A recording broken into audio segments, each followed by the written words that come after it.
I've lost a lot and failed, and thank God. Are there certain signs that when I see them, I know I'm going to end up in trouble? Look, the decision could be 100% wrong. And even if you brought 10 economists to study the matter, the decision would still be 100% wrong. That's right. But it's all by God's grace. I'm an employee. I get a salary at the end of the month. The company is successful. It failed. I didn't fail until I felt going somewhere else. It's a matter of losing one's livelihood. People near him are idiots. Don't understand. What am I trying to say? No one can say this project will fail or that project will fail. This year has been, there's a common saying, work a lot. You make a lot of mistakes. You get punished. Work a little. You make a little. Stop somewhere else.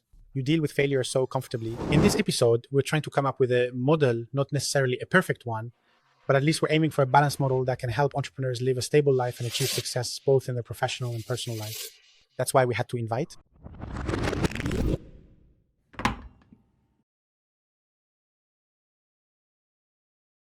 An entrepreneur in their journey faces many problems, not just those related to the startup, the team, the funding they receive, or financing, and so on, but some problems that are hidden off camera and could destroy their personal life and then their professional life.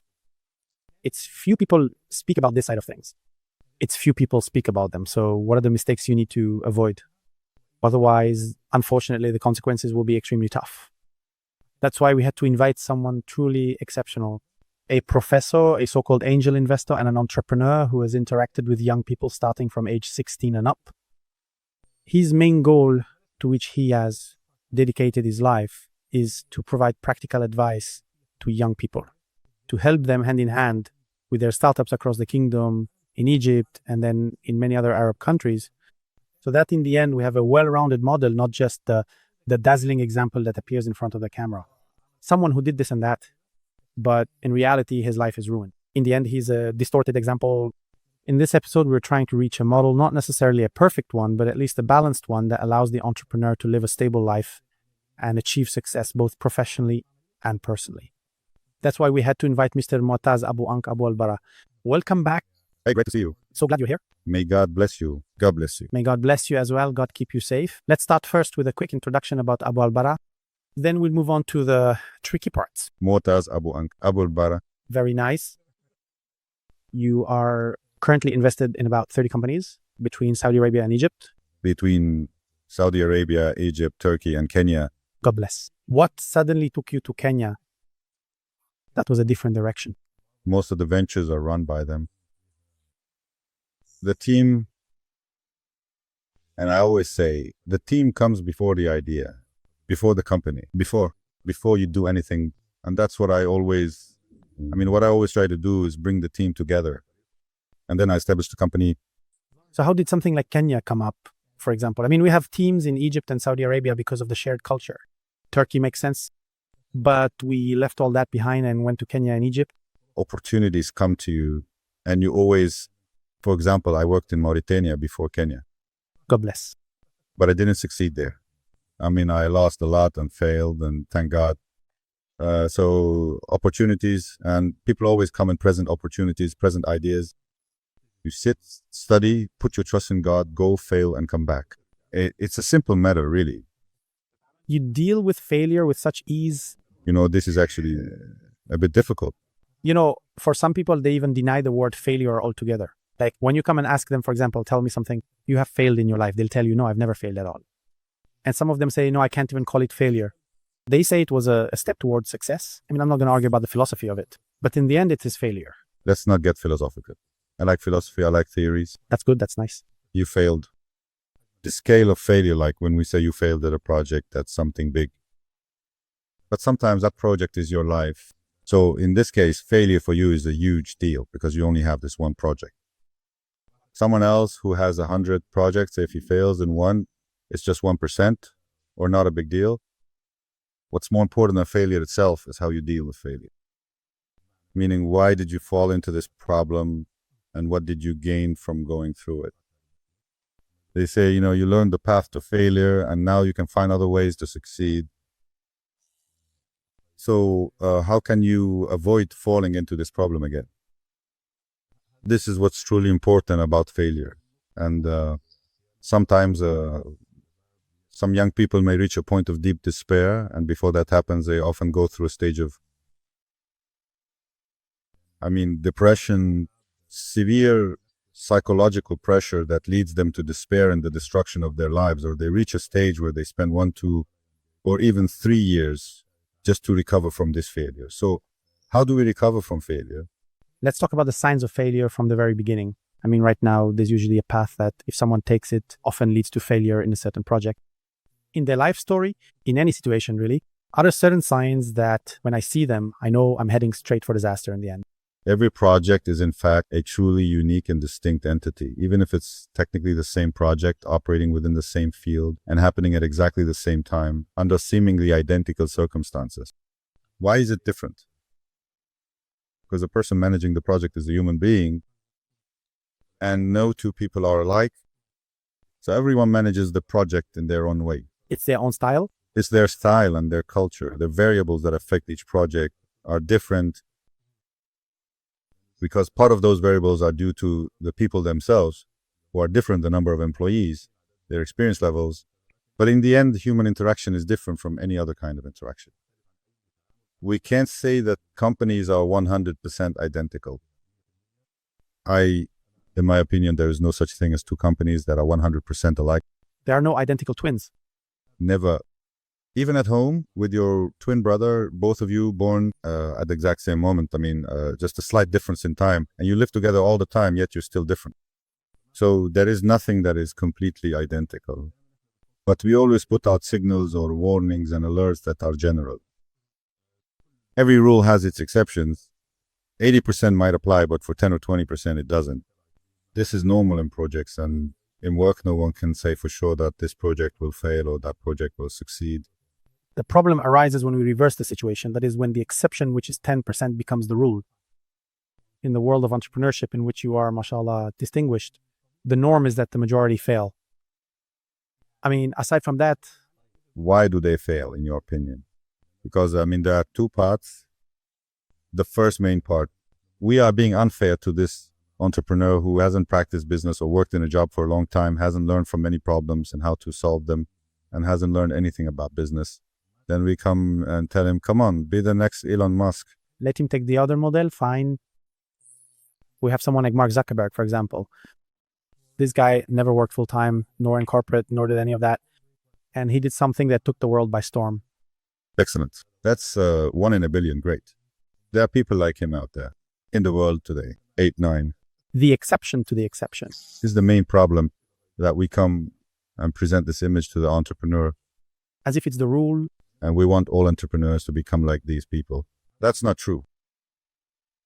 We also took Silicon Valley and brought it here to our region and said, guys, now we have VCs, we have incubators and accelerators and funds.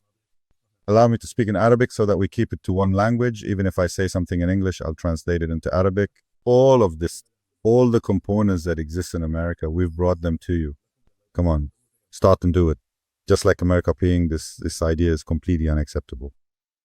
You take a culture, you take an environment, you learn, you take experiences, but your environment is different from that one. For example, let me give you the depth of Silicon Valley, which goes back to the 1940s and 1950s. For 70 years, there have been companies. How many companies have come and gone? How many entrepreneurs have passed through? How many funds? How many? How many experiences have taken place in this region?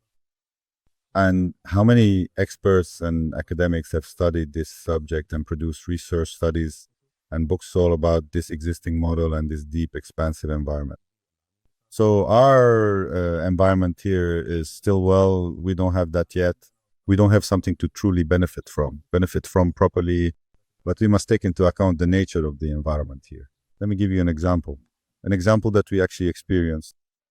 In 2018 and 2019, valuations were extremely high. Funds and companies would come in, fighting to get in, saying, we want the Uber model, the rapid growth model in 2023. But that has changed, that's true. Now we want a fair valuation. We want you to show us how you make a profit. We want companies to actually generate profits, and that's what's right and suitable for our environment. So in 2017 and 2018, when a company would go to a VC and say, I'm making a profit, they'd say, no, I'm not interested in you. I'm looking for someone who's burning cash and growing fast. Maybe the carry model was really influential for people at that time. How could a company in the Arab world be worth $3 or $1.1 billion? No, let's throw this away until then. We wanted to become like Kareem, Exactly. and we went to Kareem's door. I mean, the Kareem model, so many entrepreneurs try to create delivery apps, whether like Kareem, Hunger Station, or others. Those people are completely gone now. Just because Kareem started something doesn't mean you have to copy it and do the same thing. It's the exception of exceptions, so it doesn't work to just take everything as it is. So how can we benefit from an experience like Silicon Valley without falling into the trap of blind imitation? It's a formula. You take everything, all the previous experiences and studies, and you adapt them in your own way. You look at your own environment, see what fits this environment and how you can develop it. But if you try to apply everything exactly as it is, it will never succeed. What did you see as being wrong? This is it. This is one of the points, the profitability points. Business, just regular business. A mix between the two? So for us, the first thing we think about is how to make a profit. When will you start making money? Right away, when will I reach the break-even point? I was surprised by this way of thinking. I found the mindset was different. I said, I don't understand. I can lift it. No, but that's just how I work. Yeah, exactly. From the day we started, even before the studio at the company, it was always, how do you make a profit? Don't come and tell me I'll grow and take over the market and then I'll set my own terms and get my profits, that kind of talk. I never go along with that, not at all.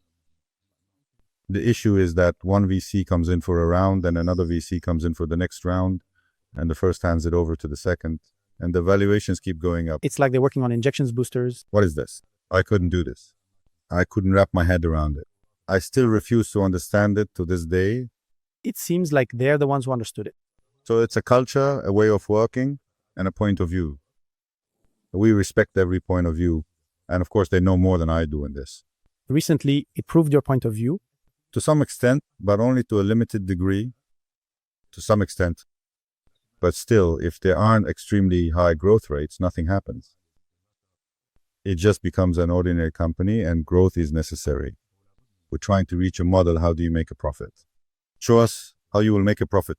All right, excellent. Now you've reached profitability or you've started to achieve profitability. You need cash to grow.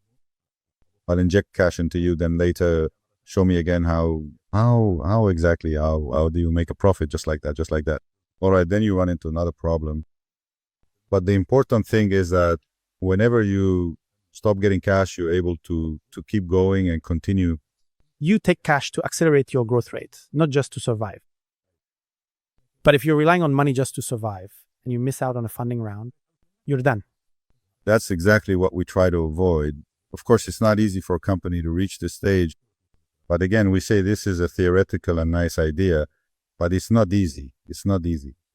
Business in general is not easy, despite how entrepreneurship is made to look easy. Come on, guys, and train. You'll become entrepreneurs and company owners. That's not true. An entrepreneur needs to know that he'll face problems and hit walls. It's possible.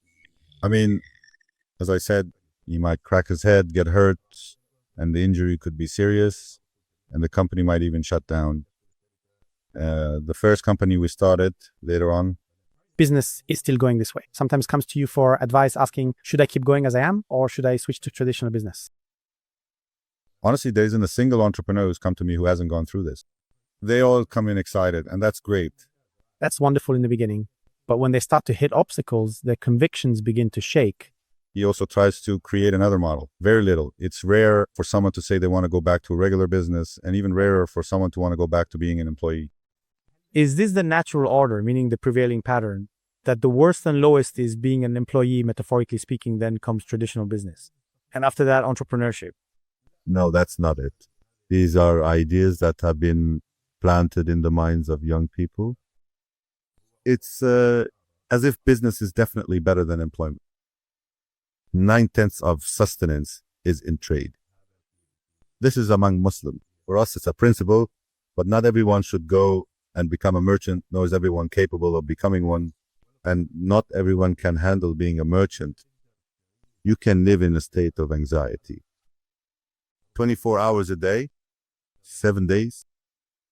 As an employee, you're used to coming in at 8 and leaving at 5. Everything ends exactly then. And sometimes some employees just shut off, meaning don't call me and don't send me an email. My connection to work is cut off until I come back the next day. And I don't go on weekends either. You have nothing to do with me then. It's my time off. Don't talk to me. This kind of thing doesn't exist. In business, yes. Like when you don't have any cash and you try to come up with cash, you end up not sleeping. And sometimes you call this person and that person and another, and you face crisis after crisis. And basically, every businessman who started his business from scratch and succeeded has gone through complete bankruptcy and failure. I've almost never seen anyone who started from zero without falling at least once. I mean, I know some people 3 times. I know him at least 3 times. The merchants, the big merchants we hear about, I think at the very least 5 times. And that's the real education. These are the ones who truly benefited and learned after God's grace. Practical experience itself is important. He came and failed. What does it mean to fall in Qasim? Here in Saudi Arabia, we call it Qasar. It means you went bankrupt and you might even be in debt. That's what Qasra means, right? It is really a broken piece. After a while, you'll have a different portfolio and get into real estate and invest in safer things like gold, like during this period, for example.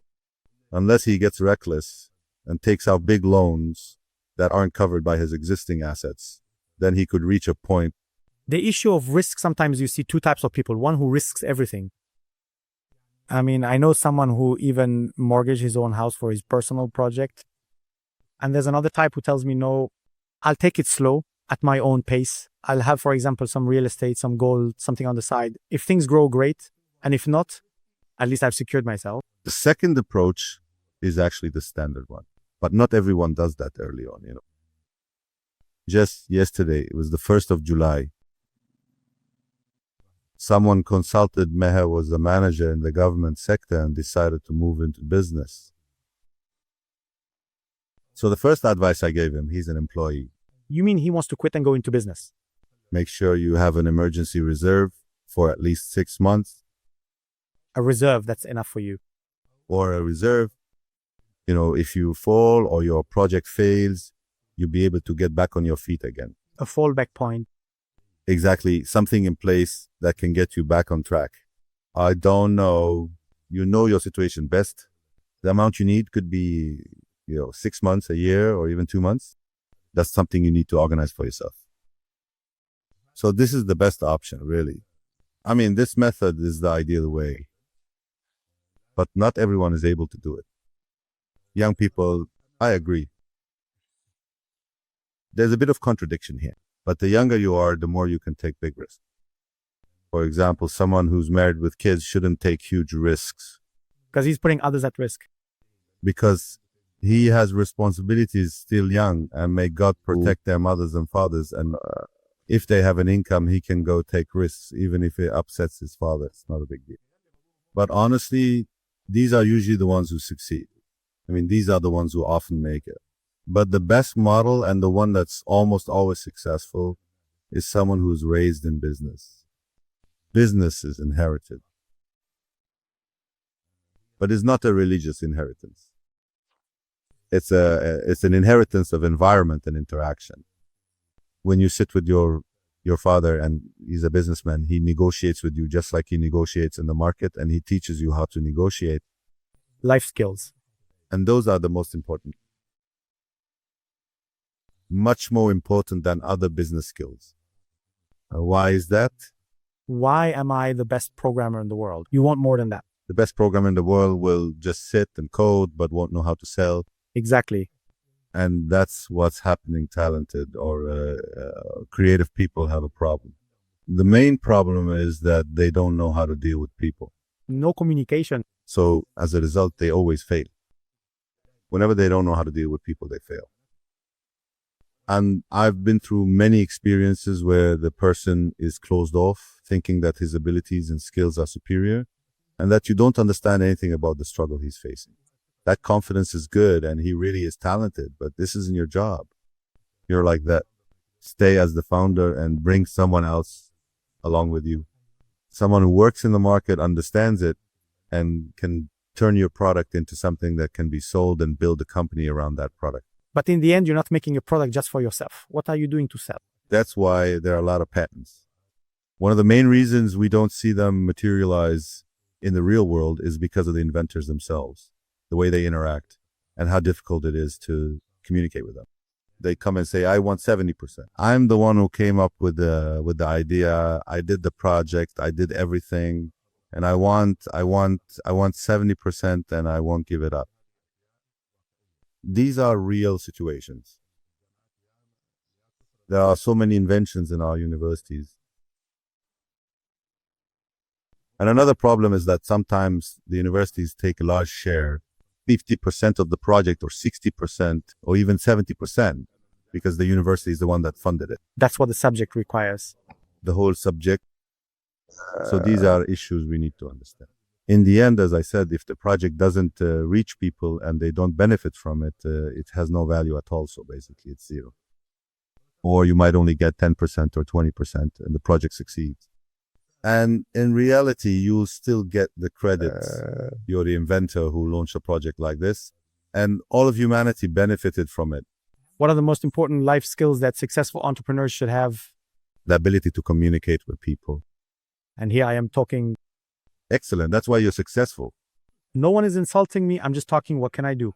All right. So what? What exactly do you mean by communication? Communication means that you're able to get your message across to the other party. But it always feels like the other party, there's a book called Why Are the People Around You Idiots? Right. I always have this feeling like the people around me are idiots and they just don't get it. What am I trying to say? Excellent. This is your problem. How so? I said it. If you can't get your point across to the idiots you're talking about, then you're the idiot. Why is that? Because you're the one with the idea, the one with the project. And you want so and so and so and so to cooperate with you. So how are you going to attract them? The first thing is you need to know how to communicate with them, explain your idea simply, and get your point across. So it's your problem. It always comes back to the smart people. They assume that what they're saying is understood by the other person, but the other person doesn't understand, doesn't know the terminology, and isn't even on the same level as the way it's being presented, yet they expect the other person to get it. There ends up being resentment towards society. If the idea I'm presenting was in Europe or America, they would have snatched it up immediately. But the society I'm in just doesn't get the idea. That's not true. Even in Europe, even in America, even in the best countries, you can't communicate your idea and your project to the relevant parties and stakeholders. The project will never happen. In the end, at the end of the day, you're dealing with people, no matter how many laws, regulations, rules, and procedures we put in place. At the end of the day, you're dealing with people and you have to give them what they want in the way they want it. In a way they understand, not your way, not your style. The way he gets it perfectly. In other words, address people according to their level, even in the simplest things, that's it. So this is one of the most important things in negotiation. It remains in negotiation. I have a problem when I negotiate with the person in front of me. I just lay it all out bluntly. Like, I take 70, you take 30, take it or leave it. Isn't so? Not negotiation. That's imposing my opinion. That kind of attitude? Negotiation is when you get what you want and the other person smiles too. Nice. Good. That's skillful negotiation. Whenever you go in, one of the most important negotiation skills is to show, for example, that you want to buy something worth 100 riyals. You act like you're not interested in it, so he becomes eager to sell it to you. Nice. And the second thing is to set your mind before you go in. I will take it for 70 riyals and I will not give up 7. So how do I get to 70? Yeah, of course, I can start. Everything has its own negotiation method. But let's take an example. I'll start with him at 50 and see his reaction. One of the important things in negotiation is knowing how to read body language. The expressions of the person in front of you. You need to read his facial expressions and body language correctly. That's why I would never enter a negotiation online.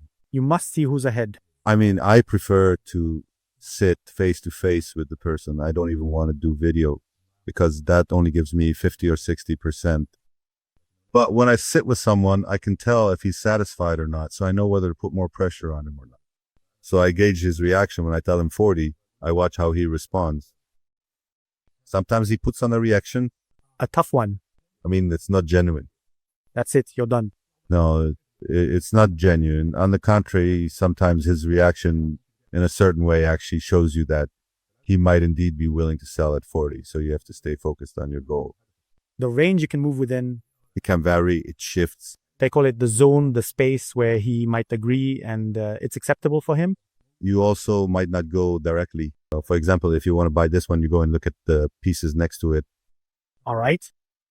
The pieces next to it, you're not interested in them. So all your expressions will be genuine. Exactly.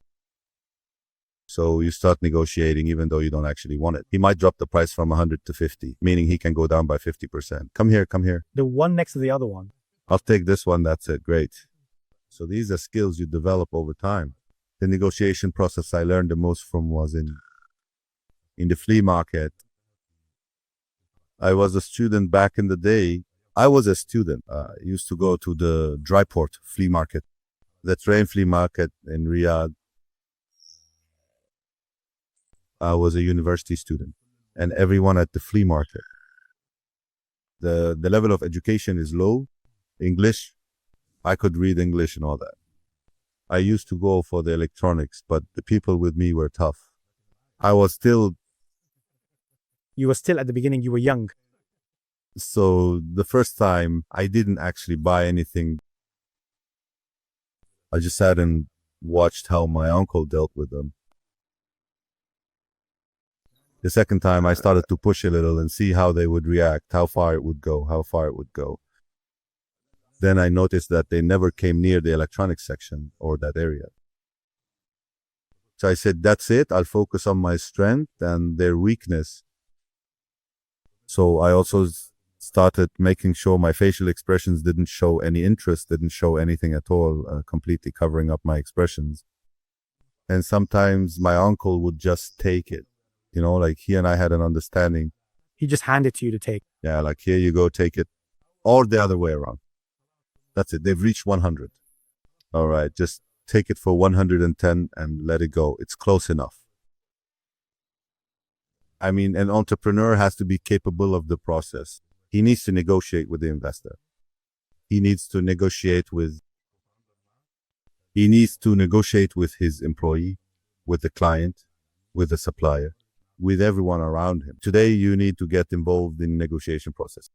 Do I have to study the person in front of me, like in the case of an investor, so I can negotiate with them properly? What do I need to do to prepare, considering I have a startup now? We'll share some secrets, exactly. And for Abu Al-Bara's sake, I want to know how to get the best deal in this negotiation. I'm happy and everything, but when it comes to the supplier, that's what matters to me. Some of the young people are asking, for example, they're asking those present here in the studio, how, Abu Al-Bara, how should we interact with you? This is a simple stage. The bigger stage is, where should you observe his personality from? Did you see his personality? Watch any interview with him. Look at his picture. Try to analyze his personality or have someone else do it. I mean, someone who's an expert in personality analysis. He'll tell you the keys. And he'll tell you the keys and how to deal with it. And today, I am telling you, this is available, easy, and you can access it and do it even at a very low cost. So when you go sit with Abu Al-Bara, you know that he has certain things he likes and other things he doesn't like. So you'll start working on these matters and organizing them properly, just like everyone else. Some young people come to us, honestly, and they negotiate in a primitive and obvious way. Not with me like that. So it is clear that, he just read a book and came to apply it. He memorized it, but doesn't understand it. Yeah, even if he understands, he hasn't practiced. Yeah, still, as they say, he's just starting out. The real skill is that you can negotiate in a normal conversation. It should seem like you are not negotiating. It should look like you are not negotiating and you ask questions that matter to you, so that later when you actually sit down to negotiate, or even in the early stages, and then you move into the negotiation. So at first you ask certain questions that give you points that are important for the negotiation. Nice. That is very good. In general, it is a very important and very difficult skill. Does it come with practice or with learning first and then practice? Learning first, then practice. All skills must be taken into account. The theoretical part of it. The theory, and then you practice. Ideally, you should go to an expert who observes you, make sure you are practicing correctly, you develop yourself, and then you go out and practice. This is the cycle, just like we do in the project, you apply it to every skill. Then, after a while, you start to observe yourself, redevelop, and come back to observe yourself again. You did this, you did that. That was the reaction. By the way, there's a very important topic, the topic of thinking. What does that mean? I am trying to recall the term. Maybe you all are not very familiar with it. Let me give you a simple example. Every day you wake up, get ready, and go to your workplace. Okay, have you ever thought about how you could shorten this whole getting ready process? Reduce the time it takes. Reduce the time it takes. How can I improve it? Okay, the route I usually take today works well on Google Maps. Back in the day, we didn't use Google. We didn't even know if we had arrived at the right place. Okay, this way is the best way. These are simple questions. Why am I going to work in the first place? Why did I go to my manager and do this and that? Why am I even doing this task I am working on? Okay, I am doing item, I just doing it because someone else did and we reached the goal. So how can I improve it? If you don't keep improving yourself continuously and consistently, you'll never even get to the level of simple ideas. Even the way you dress it is something you can improve. Let me give a simple example, if you don't mind. You can improve it. If you get dressed 3 or 4 times a day, how many times have you dressed in your life? How much have you actually improved? How much of a difference has it made for you? The second point is attachment, meaning you improve by reading or by trying practical things. You go and watch videos, for example, on how to pack clothes in your suitcase when you travel and how to do it. Make them fit in the suitcase, stays organized when you... See, these are simple things. This is the skill. And if learning becomes a habit for you, whenever you encounter a new topic, whatever it is, if you have this skill, you won't just leave it as it is. A new topic comes up. You go and watch YouTube. You watch a video. You read a book. That will become your culture. It makes a huge difference in life. A lot. You can't imagine the amount of growth and development you'll experience just by doing this one thing. Because when you read in general, you don't really focus. Your mind doesn't concentrate. I don't focus very much. But when you search for something and read about it, your level of focus will be much higher. As a result, you'll absorb and understand many times more information than with regular reading. And sometimes the benefit comes in unexpected ways, you know? And to back up what you're saying, back in my college days, I had a subject called microbiology, bacteria, viruses, and things like that. We had a lecturer who got his PhD from France. So naturally, he was teaching in English. But since he came from France, after the first 2 or 3 lectures, he started teaching in French. We were barely understanding him in English to begin with. And as soon as he switched to French, we were completely lost. We didn't understand a thing. At first, we used to ask him questions to try to understand more. But eventually, we gave up, like, just talk to yourself then. Yeah, he just kept going on his own until the end of the term. Then, right before the exam, he came and offered to explain things to us in Arabic or English. But all this time, he was still speaking in French. So we didn't understand anything anyway. So he just looked at the class and his face turned red. And everyone else too. Everyone was lost. Everyone was lost. So he told us, wait until the oral exam, you'll see what I'll do to you. Of course, we messed everything up. When I went in for the oral, I looked for my name among 10 professors. I found that with this professor, with him basically, I either failed or barely passed. Before that happened, I was standing there waiting. The first one went in and recited poetry. The fourth one went in, got insulted, and came out. I thought, let me go last and see what's really going on. 3 days before this happened, I was sitting with a friend of mine, and we were chatting about the topic. In the middle of the conversation, he suddenly said, Ahmed, do you know there's a new type of insulin? It's a treatment for the liver. It's called such and such. And he kept chatting, giving me this new piece of information. So I got interested in the topic and listened to him, not expecting that I would benefit from it at all. Then we went into the oral exam, and suddenly he asked us, and in the middle of it, he brought up the topic. Doctor, there's a new type called such and such, and it does this and that. He said to me, wow, you even keep up with scientific research. Like you've gone beyond the textbook and are looking into research papers. God bless. Full mark, I wanted to tell him, look, sir. So sometimes you pick up a piece of information and you never even thought it would be useful to you. But then at just the right moment, you realize that information actually has value. By the way, another point, culture is interconnected, meaning sometimes a piece of information by itself might not benefit you directly. But a part of that information combined with another piece can create a new perspective. The real value of information isn't always in its direct benefit, but rather its indirect benefit, which is often more important. Right? Right. It's a certain level of thought or awareness. Now, if I come to negotiate with someone who's really skilled in negotiation, like Abu Al-Bara, and I want to convince you or sell you a particular startup in whatever's coming next, I see a big shot coming to negotiate with me. So do you want the easy, short path or do you want the long road? You choose. So you come to negotiate with Al-Bara. Choose this path, just a piece of advice. Because, for example, I was okay with 10. But when you come here, there's no way I'll agree to 7. No way. it's closed. No, that is not it. There was a prior agreement, so that is it. If you want this path, I'll take you down it and we'll go through it. But I don't say this to him. You get what I mean. I have never said this. But in my mind, honestly, if you really want this, it is actually kind of like forgiveness here, in a way. For fairness and justice. I won't treat you with favor. I'll treat you with fairness and justice. Yeah, here, that is it. Okay, what's the difference if it is 1 or 2 more? It doesn't matter. Great. That is excellent. So now we have the skill of negotiation and the skill of communication. What other life skills should the person you're working with have when it comes to presenting? It just needs to be clear and written out. And the style of presenting and pitching varies from one situation to another. So what should I pay attention to when I am presenting an idea, a project, a proposal, or an opinion? Various. Are you dealing with an investor or someone else? Yes. There are 3 levels here. Those below you, figuratively speaking, that is the team. Those at your level. And those above you, like the investor. Okay, but with investors, it also depends on the stage.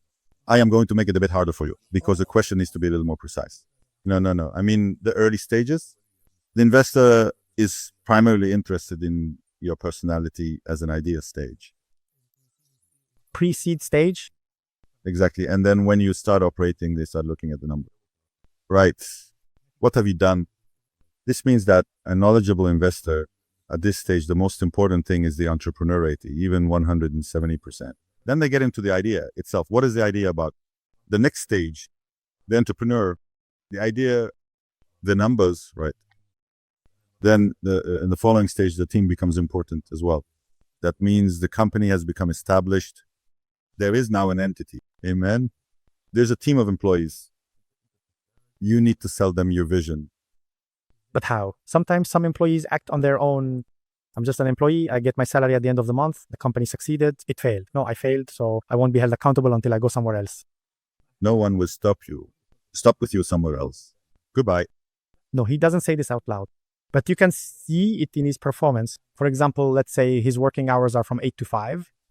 Sometimes work circumstances require an extra half hour, an extra hour. Things like finishing up some work from home, answering a call, but once he gets home, he turns off his phone. He doesn't check his email. No one talked to me about anything, sir. The world is not your concern.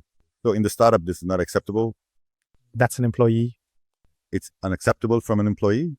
And the lower the level, the more unacceptable it is. As soon as any of the young people come to me and talk about an employee with this level and this mindset, I say, open the door for him. Thank you. Goodbye. Goodbye. Goodbye completely. So you need to sell a dream. Are we going to benefit from this dream? I mean, yes, he's telling you the good is coming to you. In the end, I'm the one who's going to be exhausted. But when the company gets evaluated, the benefit goes to the company, not to you. Excellent. So this benefit is only financial. Let's talk about financial benefit. All right. Financial benefits. When the company grows, you grow with it and your income will increase. Exactly. You grow, you get a share, and the company grows and succeeds. And you will be a part of this entity, a part of this organization. Just looking at the financial side is nice, but I want you to experience this with Meets Great. Good, very good. Today, Ahmed, you will be an important and influential person, a founder and an active, dedicated member in a company that will soon become one of the very best and most successful companies in the entire Middle East region. Just imagine yourself working in this remarkable company 5 years from now. I want you to live this moment with me and really experience it.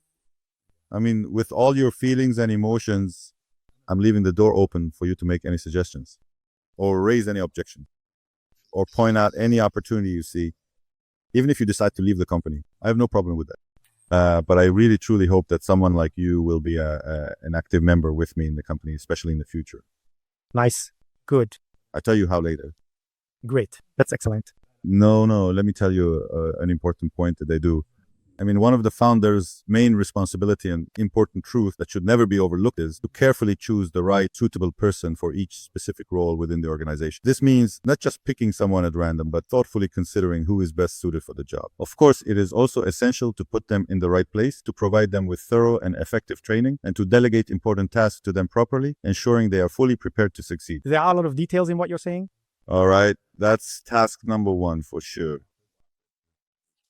Before I move on to the point about delegation, because there are a lot of details there, there's a term that's not very common, like the son of the company, right? Every time a manager talks to an employee, they ask them to do extra work because you're the son of the company. Then later, when the company finds someone else at the same level for a lower salary, thanks and goodbye. So now some employees have developed this mentality. I'm not going to do more than what's asked of me. Even if I have room for creativity, I just look out for myself. You, as a manager, ask me to keep something for you. Thank you. What about you? You're the bad founder. Let me take the founder's perspective from the other side. No. Sorry. If you didn't choose well, All right. you're the bad one. So the problem is my bad choice in, Bad selection, bad training, and bad delegation. all right. I do not accept these intentions.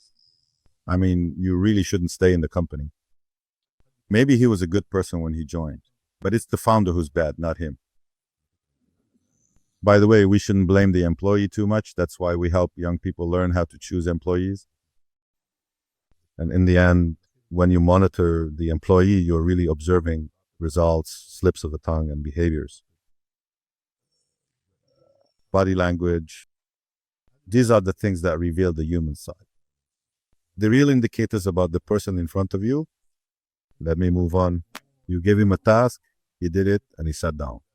You put him in a good position, he went along, but what is he really doing when you're not around? There was an employee who excelled and did great work, so he received recognition from the company. They honored so-and-so at a nice public event with things like that. But after the ceremony, I found him upset and objecting. I asked, what's wrong? He said, what am I supposed to do with this recognition? What am I going to do with the certificate of appreciation they gave me? For me, recognition equals money. There are some employees like that. The only recognition they genuinely acknowledge or truly value is money. But if you take a closer look, if you look even deeper into this type of person, you might begin to notice certain patterns or behaviors emerge. It's not the main goal. What's the purpose? For human beings, always, if you tell anyone, I'll give you money, but insult you, what will they say? Of course not. I don't want the money, right? He genuinely cares about his personal dignity, and he wants you to truly respect his social status and always treat him fairly. Afterwards, fairness is much more important than money, right? Appreciation, the course. Exactly, fairness. He needs to feel appreciated, and you give him that appreciation. Exactly. He needs recognition. You recognize him personally. He did the work. You attribute the work to him. You highlight him in front of his peers. He gains more status because he stood up more. Of course, this is a difficult thing. No one can be 100% fair. It's impossible. Relatively, or as much as you can. But the goal is to have fairness and to be careful to treat people fairly. Don't insult people. Don't wrong them. Don't belittle their achievements. Don't take their achievements for yourself as a manager. It's not all because of my directions, my instructions, and under my supervision. If a founder acts like that, I'd say goodbye to him. Happy opportunity. I'm really glad I saw you. Hope I never see you again. We have two important aspects in the studio. When we come in, I sit with him and tell him, you're joining a family. We are a family here. How do you treat your sibling? Treat the other founders and employees as if you're dealing with your own family. You have to serve them, cooperate with them, and offer your help. Be proactive. Be a motivator. Be an advisor. Share your experience and be stingy with your time or with what you know. The second thing is that ethics are the foundation. I don't care about money or anything else. I know that as long as you have ethics, even if you leave us and we're investors with you, you can sell us our share openly. All right. At its value or even less than its value. But leave the environment in a good state. Because if a healthy, motivating environment doesn't exist, nothing will grow. The company culture. The employee who complains, but out of love for the company. I mean, there are some employees and managers. From my point of view, let's talk about the employee first. He wants everything around him to be good. So every now and then he says, this is wrong. and that's not right. And this should be like this, and that should be like that. He genuinely wants the company to be better than it is. But at the same time, as a manager, when I look at it, this guy brings so much negative energy that it could shut down the entire Ministry of Happiness in the UAE. Goodbye after what? I opened the door.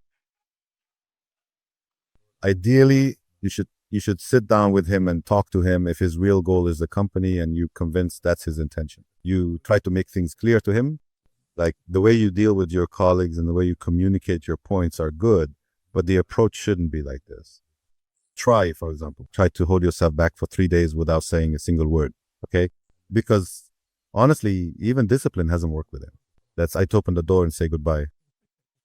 You'll find these kinds of issues are very sincere. One time, a certain person sent me well. I had left some dishes at the company. I handed them over and that was it. And the others too. Then I came back in the morning and saw some really bad news. So I couldn't just not send it to you. I'm not going to be upset alone. No. This person is truly, genuinely sincere. But he wants to cast doubt on everything. No. Look, in the end, if we just look at it as numbers, his presence is 5. And the rest in the company are, say, 95. So that 95 actually became exactly 70 for me. So should I lose 5 or should I lose 5? Thank you so much. Many young people talk to me. We've said, let's open the door. Let me comment on that. Go ahead. The issue of cutting off someone's livelihood. Every now and I say, open the door. So let me comment for you honestly. If we look at it from one perspective, yes, it is cutting off someone's livelihood, but ultimately sustenance is in God's hands. The second point is that this bad employee, whatever type he is, it's not necessarily the employee we're opening the door for. Every person we open the door for isn't necessarily a good one. I mean, when we look at the good employee, you've wronged the good employee by giving him the same salary. They both go through the same struggle. The third point is that you've wronged them because you didn't make things clear to him, even if you did try to explain. But sometimes, as we say, you might need a slap in the face. That shock in this case is being fired. This shock might actually help him improve and become better, to change for the better. These negative behaviors are kind of like an infection. It's natural. People are people by nature. Learn from each other and imitate one another. And people always tend to go for what's easy. And whatever triggers adrenaline, whatever stimulates hormones that bring them happiness and satisfaction. He gets it from someone and he feels happy and good. So it's always the easy thing or the thing that causes problems or whatever it is. You end up not realizing it and you start beating yourself up. So the environment, we always tell young people, you are two founders. You really have to have an excellent culture between you. Culture is important. What do you mean? I mean, yes, that's what I'm saying. How do you build a culture in a company? You two are the core. As long as you are the core, it has to be excellent and strong. You have to choose the very first layer. I mean, the level of ethics, truly genuine passion, love, and care should be even more than just work. So that you have an excellent culture as a core. The first layer is excellent. This layer is the one that will attract people like itself. When they bring in the third layer, for this layer, you should focus much more on performance and efficiency. Beautiful. That means you now have strength. Within the company culture, you can bring in someone, even if they represent 5 or 10%, they will adapt to the company culture. They won't have a negative impact. On the contrary, unless the person is extremely influential. So this is the key. So if we're talking about a company with 3 levels and most people are like that, then the founder level must be excellent technically, professionally, and ethically. The next layer, which we can call middle management, must be at the highest level ethically, and we can be a bit more lenient professionally. The third layer. No, on the contrary, they must be 100% technically proficient. And if there are some minor issues on the ethical side, then the first and second layers will inevitably compensate for the third layer. The second layer. The first layer will improve them technically. Exactly. So everyone complements each other. Excellent. Okay, if we pay attention to the other model of a manager, there are some managers who are always criticizing their team because from their point of view, that's how they get the best out of them. But if I said to him, Bless your hands, my dear. What wonderful work you've done. He'd criticize and then lie down next to me. There are people who respond well to encouragement, and there are people who respond to pressure, though they are few. So you have to know who you are dealing with. Again, we say that people are not all the same. A manager's ability lies in giving and dealing with each person in the way that suits them. He knows how each one is motivated. This one is motivated financially. Another is motivated by pressure. Another is motivated by praise. He needs to know the key to each person. He has to know a pattern. Some managers come in with a stern attitude. That's their style, while another might come in cheerful, joking around with everyone. This is the best thing. And the best thing, each person is suited to a certain style. And look, in the end, ethics are well known. So everyone is supposed to adhere to these morals. It's unacceptable, for example, for someone to raise their voice at others. That's unethical and not acceptable. Just because you became a manager doesn't mean you can raise your voice at your colleagues, or sometimes even people older than you. So dealing with others ethically is fundamental. The barrier, when it comes to something like the studio, for example, you have among your values that we are a family, we are one unit. The barrier between the idea of being a family and the fact that each person has administrative tasks, authority, and boundaries that shouldn't be crossed. Okay, let me tell you, leave that aside. That's a good thing. We expect that it's good. It made each and every member of the team, one by one, carefully write down their personal values. We gave them about 170 values and they chose 10. Choose 5. They picked a new value. We took these values and made them the company's values. So what happens then? Everyone unites around these all together. This is your main motivator, and the company fulfills it. What could break your spirit? That's it. You become fully integrated. I became in sync with the company. Completely in sync.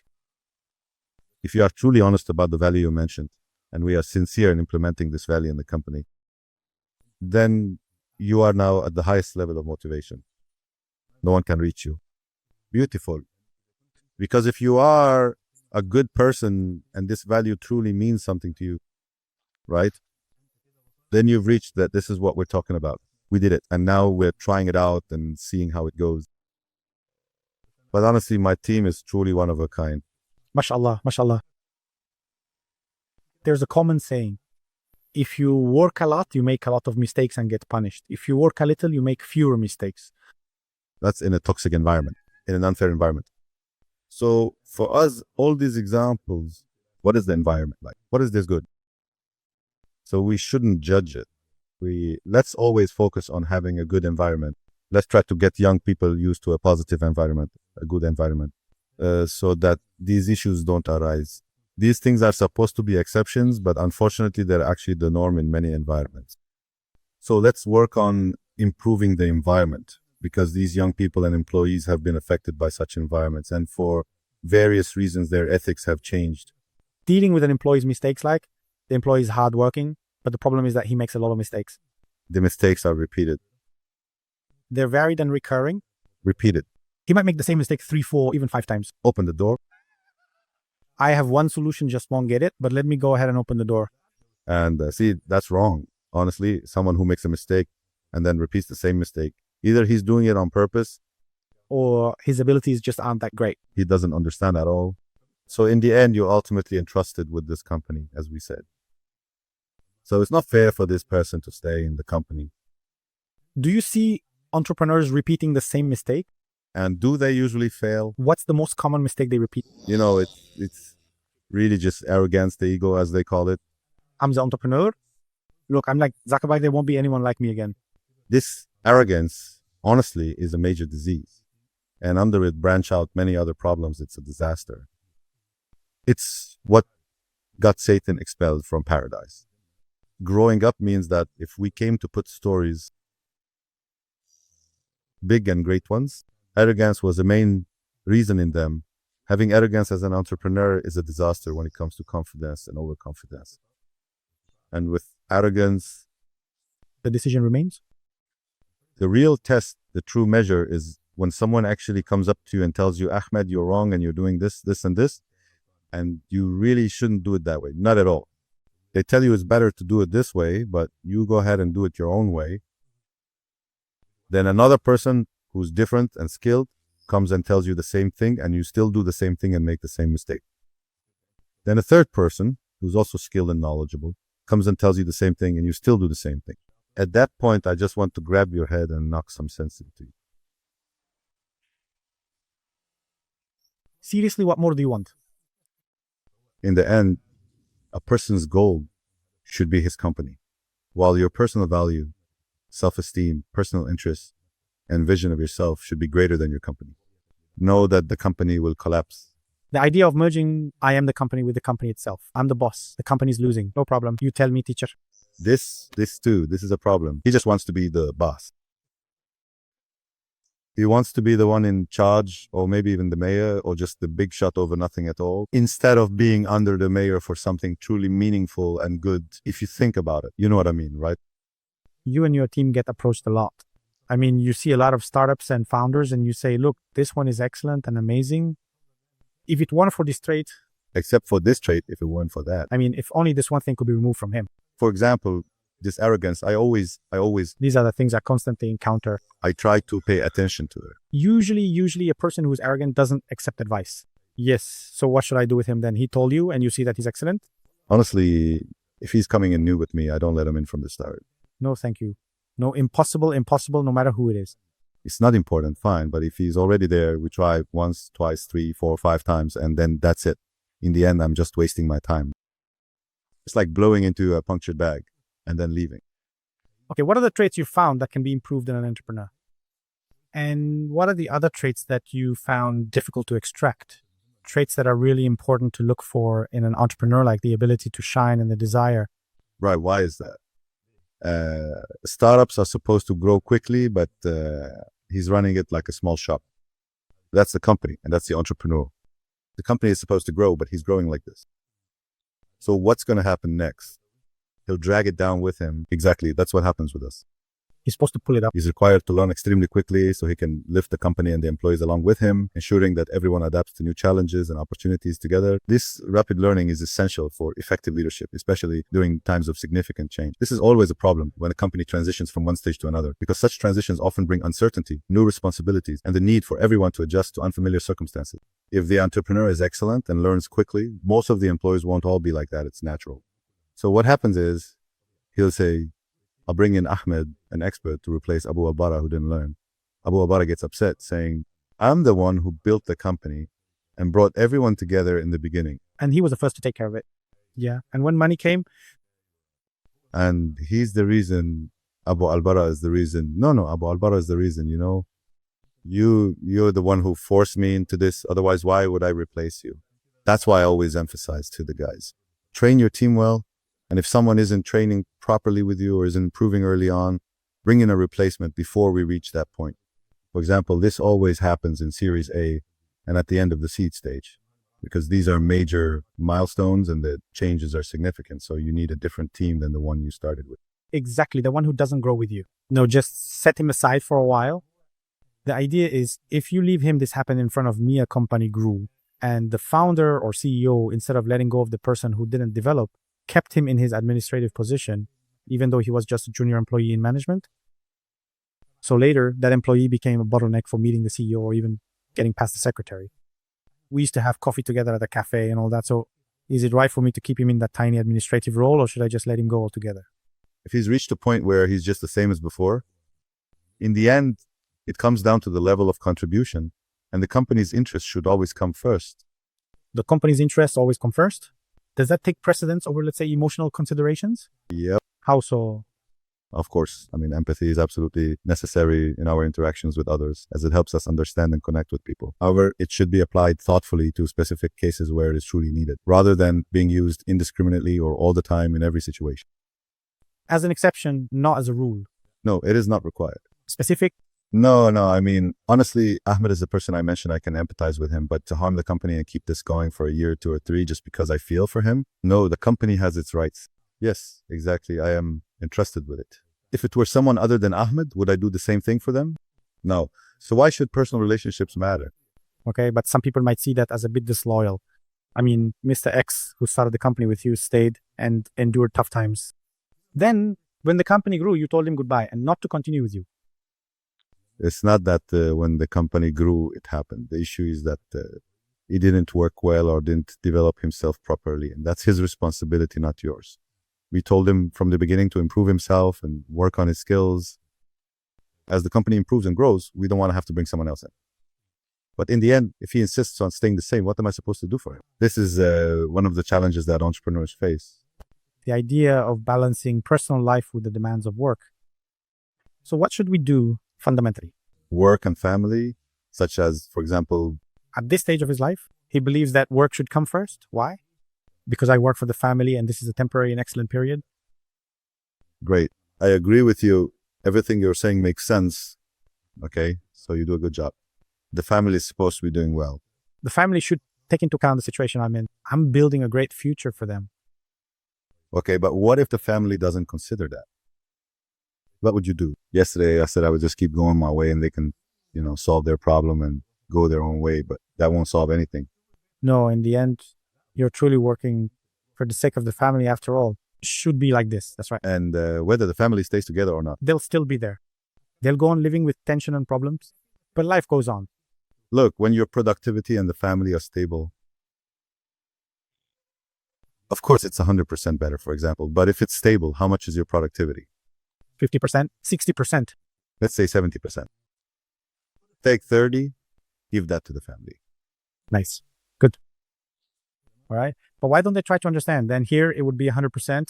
Yeah, it would be perfect. Look, it's also not just about time. The family doesn't really need more time because what it truly needs more than anything is genuine, heartfelt attention, real attentiveness.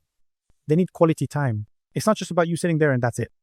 Yeah, so you're supposed to be smart, just like when you make a deal in a smart way. Like when you buy and double your investment and you sit and think about, no, leave the small talk.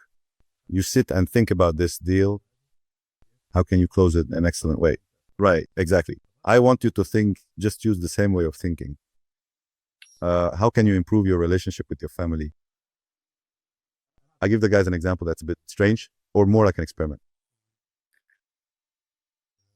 I say, as soon as you enter the house, put your phone with your clothes. I mean, take off your phone. Take off your clothes and take off your phone. No, I mean, take the phone off you. Leave it with your clothes for half an hour. It tells me, I can't, right? Okay, if you go in to take a shower, how long do you stay? This process takes about half an hour, let's say. So why did you leave your phone during that time? Is taking a shower more important than your family? Of course not. So just do this for me. And focus on it with full attention. Meaning, you took off your clothes, you put your phone aside too, the work came out with you. Put it in the other pocket. And sweet folks, focus on your wife and on the things you know she likes and wants, whether it's words, gestures, anything at all. So where are you going to sit then? No, you're just rambling on. Excellent. That's what these stories are about. No, I didn't mean you. You're free. You have half an hour. We agreed on that. Let her talk. Mentally, I'm getting into, didn't we say, we said, Wait a minute, hold on. We said you take this off with you. That's the condition. Mentally as well. Yes, I would love to work with you. Your phone and your work, even your phone, so it doesn't bother you. and messages from who and all that. And work, so your mind stays focused. I told you to stay focused. Okay, you do it under these conditions, just do it. So I'm not just sitting around, not just drifting at work. No, you're completely focused and doing exactly what they want. Not what? Just like with the deal, you focused on it, calculated it, and figured out how to deal with the person you're making the deal with and how to get the best out of them. Same thing, same method. Just do that for me. Very good. Every day. All right. And if you're really good, then if you can, maybe try to do another 4 or 5 hours during the weekend. Like on Friday, for example, or Saturday. Friday or Saturday, whichever, and do 1 day a month for me. All right. Very nice. How much did that take from you? Nothing. Exactly. You didn't even spend 70%. You didn't even spend 30% of your time. Right. But your productivity will definitely increase. At least it will reach 90. Just let go of that last 10. All right. So in the end, you achieved a high result and your family is happy. How should a typical day be divided in the life of a businessman? Every businessman has his own unique way of doing things. But honestly, there is, after all, in my opinion, a standard. He should wake up in the morning and have a bit of calm time. Let's say someone wakes up at 5, for example, so you can pray Fajr. No, I wake up at 5 in the morning, even at 4. I always find my work is good then. So what is suitable? I mean, we tell people to wake up at 4 a.m, but then they have a dinner invitation at 10 at night. How is he supposed to do that? I actually have colleagues who go to bed at 9, 9:30, 10, 9 o'clock for 30 years. These are rare cases. We always say, let's put the young people aside. Normally, generally speaking, a person sleeps at around 11 or 12, between 11 and 1. If he doesn't have anything, he might sleep at 10 or 10:30. That would be excellent if he could do it. I wake up, pray Fajr, and then go back to open a book. Wake up 8, 7. Ideally, he should spend the first hour calmly. He should have breakfast and not go straight to work. But what actually happens is, He's still asleep. The mobile is on the nightstand. And as soon as he wakes up, he grabs the phone. look at this. This is the topic that was prevalent in the previous period. There's been a lot of talk about it. Burnout is the same thing for a founder as it is for a businessman. Exactly. In the end, why are you doing all these things? So that you and your family can be comfortable. Exactly. So you can be comfortable. That's right. If you spend 20 years or 30 years not being comfortable, you won't be able to find comfort after that, because your health, relationships, and family will not be absent. Right during that period. And so the final result always think in terms of equations. So in the end, you haven't achieved the main goal and you're just fooling yourself and others. You say your goal is to reach comfort for you and your family. On the contrary, you actually love comfort. So it's necessary. You say businessman, not founder. I mean, let's say he's supposed to be calmer. He should take things calmly. And then when the work crisis starts, he gets caught up in the work cycle. He's supposed to take a break in the middle of the day as well. For example, in the afternoon. Like at 3, 4, or 5 o'clock, then maybe he goes into meetings or networking or spends 2 or 3 hours, and then he's supposed to go back home. And when he gets home at 8 or 9, for example, he spends 2 or 3 hours. That's it. And he also just simply sits there quietly with the family for a while and then goes to sleep. There's a pattern among entrepreneurs these days. Work has become completely integrated with their lives. There's no separation whether he's at home. It's all mixed together now, even when he's taking his son to the club or to daycare or whatever. No matter what, he's still getting work done. You have to give each and every one their proper and deserved right in every situation. The body, the family, the soul, and the work. And this is truly one of the most difficult and challenging equations you spend your entire life, year after year, always trying to ultimately achieve and maintain balance. It's very hard to reach balance because balance itself is undefined, it's unknown. It's like one of those soft skills. No one drives a car perfectly, right? Never. But you're at 91, 95, you keep improving until you try to reach the best you can. You actually get surprises that you didn't even expect at all in unexpected ways. You enter places that you don't really know or recognize, and you deal with people you've never met before in your entire life. So these variables can never be fully controlled. You can't handle it. The second point, for example, is that from the perspective of your wife and children, you're unbalanced. Your boss has an unbalanced view on the matter. This is a tough issue. But a person tries to reach a point where he can be somewhat satisfied with himself in this process. He did his best and tried all he could. Yes, but he has to set his priorities. I mean, we say we are Muslims and we fear God. He goes to pray, but the whole time he's thinking about work. No, what I want to tell you is that there are people who don't really think about work except when they come to pray. You mean prayer, but not the obligatory prayer. Specifically, you're not referring to the required or obligatory prayer. Prayer, the voluntary prayer, and voluntary prayers, you can sometimes use them during difficult thinking when we use them for planning and such, because they provide calm and help in organizing priorities, which is important. Ooh. And what affects your life more significantly and what harms you more. All priorities. The physical or health aspect. And you find people in their 30s starting to get high blood pressure, diabetes, herniated discs, and joint stiffness. You're still in your 30s. They say it's the pressure of life. I can't play sports. I just keep moving from one office to another and so on. What should someone do? All right, let's break it down. The psychological aspects and the physical aspects, specifically the physical aspects and exercising. I remember I heard an interview with Saleh Kamal, may God have mercy on him, and they asked him, what is the thing you regret the most? He said, of course I am right.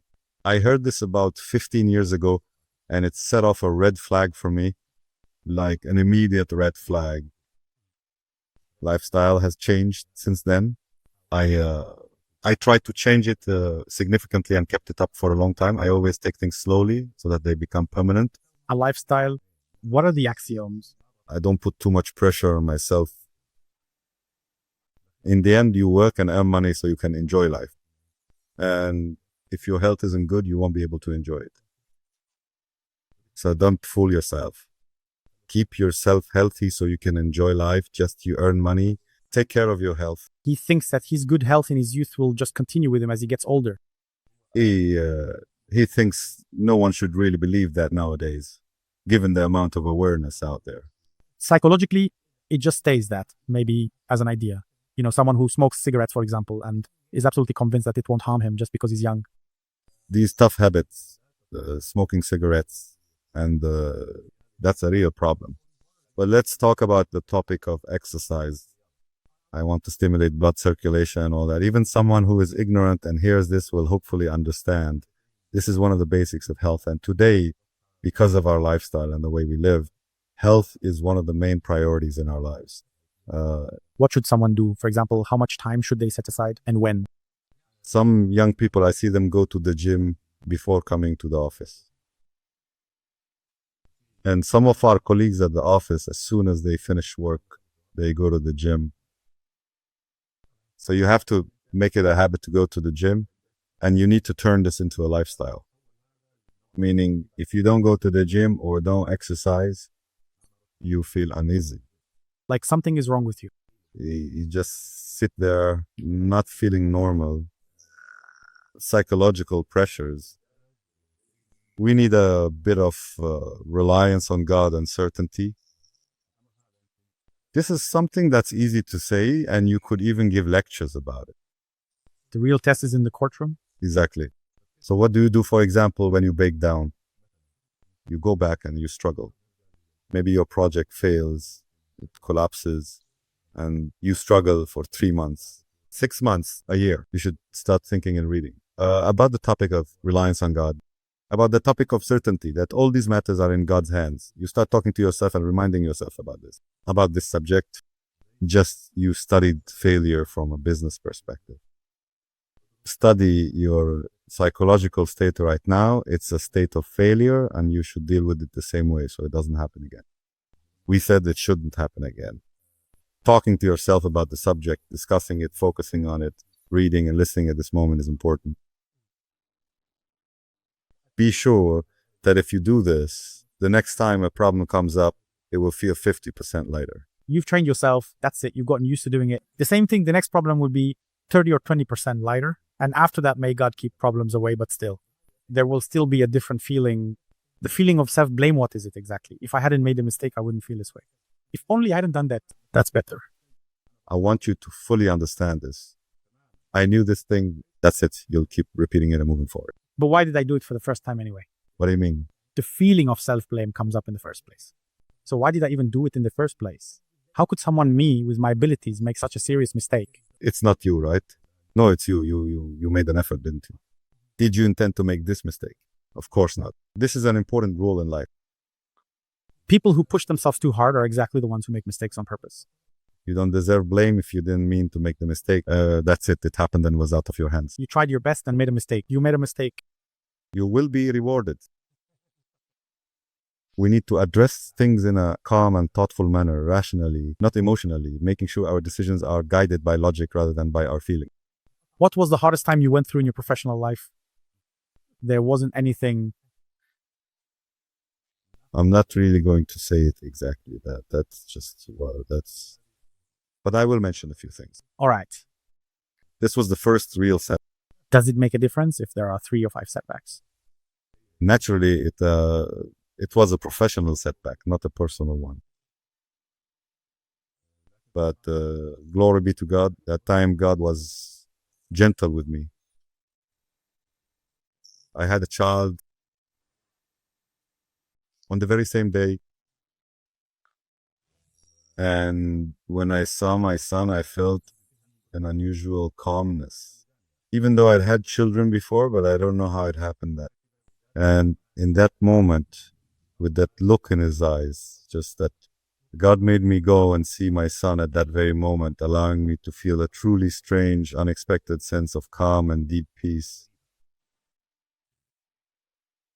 So when a person tries to surrender himself to God, God will never abandon him, especially in situations where you have no control. And even sometimes in situations where you do have control. For example, there's a meeting with Ahmed that I can't attend. I don't know what happens. And then it gets rescheduled. Ahmed cancels the meeting for a trivial reason. The meeting with Ahmed is more important than that reason. So I just say, that's it. I won't meet anyone. That's it. You just shut down emotionally. Not same. I said, surely this is for the best. Or you have certainty or surrender that God kept me away from this thing.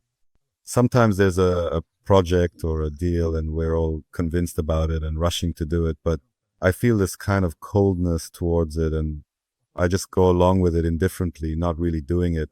And I don't know why. And I'm completely 100% convinced about the matter. On the surface, the reasons make it seem this thing is good, but I'm not sure. I am one of the Egyptian businessmen taught me a lesson this. He said 20 years ago, he had someone, his business manager with him. We were in a meeting and I said, for 20 years, I haven't made a decision on any deal until I call my mother and ask her, Mom, should I go into this project or not? His mother is still alive, mashallah. No, his mother is in the session. In the meeting, what did she say? True, but when I ask him for information, he refuses to give it to me. So I said to him, sorry, I don't understand. What should I explain to you? So whatever decision she makes, I go with it. So what did the business manager say? It's true. Sometimes we're about to enter a project and then he says, no, we're not going into this project, meaning he's hesitant about it. And then he says, we'll go into this one. So look at the certainty he reached in this matter and how it shaped his decision-making in life. Our lives are all about decisions and we are always choosing between alternatives in every little and big thing. This was one of the most important decisions in his life that he relied on. SubhanAllah, it's drawing water from a well. By the way, this kind of example is actually quite common. I have a friend who owns one of the largest clothing factories in the Middle East. It's really impressive, mashallah. He's a young man in his 30s. While we were chatting casually, he told me, when I was in my 20s, someone robbed my shop and it was a huge problem. His mother told him, don't go near him, you might need someone influential. He said, Mom, he took everything. She replied, just listen to me. He listened to her for a while and then a big merchant came to him. The merchant said, look, I'll partner with you and compensate you with double what was taken from you. Basically, the man was drowning and someone reached out a hand to save him. He said, all right, but give me until tomorrow. He went and told his mother and she said, don't partner with anyone. Mom, I'm falling apart. Listen to what I'm saying. I really haven't seen it. Not partnering with him opened up a huge door of blessings for him. He couldn't see it at the time, but things turned around for him. Look, the decision might have been 100% wrong. Even if you brought in 10 economists to study the situation, they'd say the decision was 100% wrong. Exactly. But it was simply God's favor. So what does that mean? Their mother isn't particularly skilled. Not at all. She has no business background. So God just made everything easy for him, and that's why he succeeded in this business. By the way, let me tell you, economists are the people who understand economics the most, and they're the ones who do feasibility studies. But in the end, they're just employees earning a salary. So why didn't they become businessmen themselves if their decisions are always right? There are no absolutely correct decisions. In economics, things are relative. There's no certainty. Nothing is guaranteed in this world. You can't say that a project is 100% successful. Impossible. Impossible. The certainty level in a project reaches the certainty stage.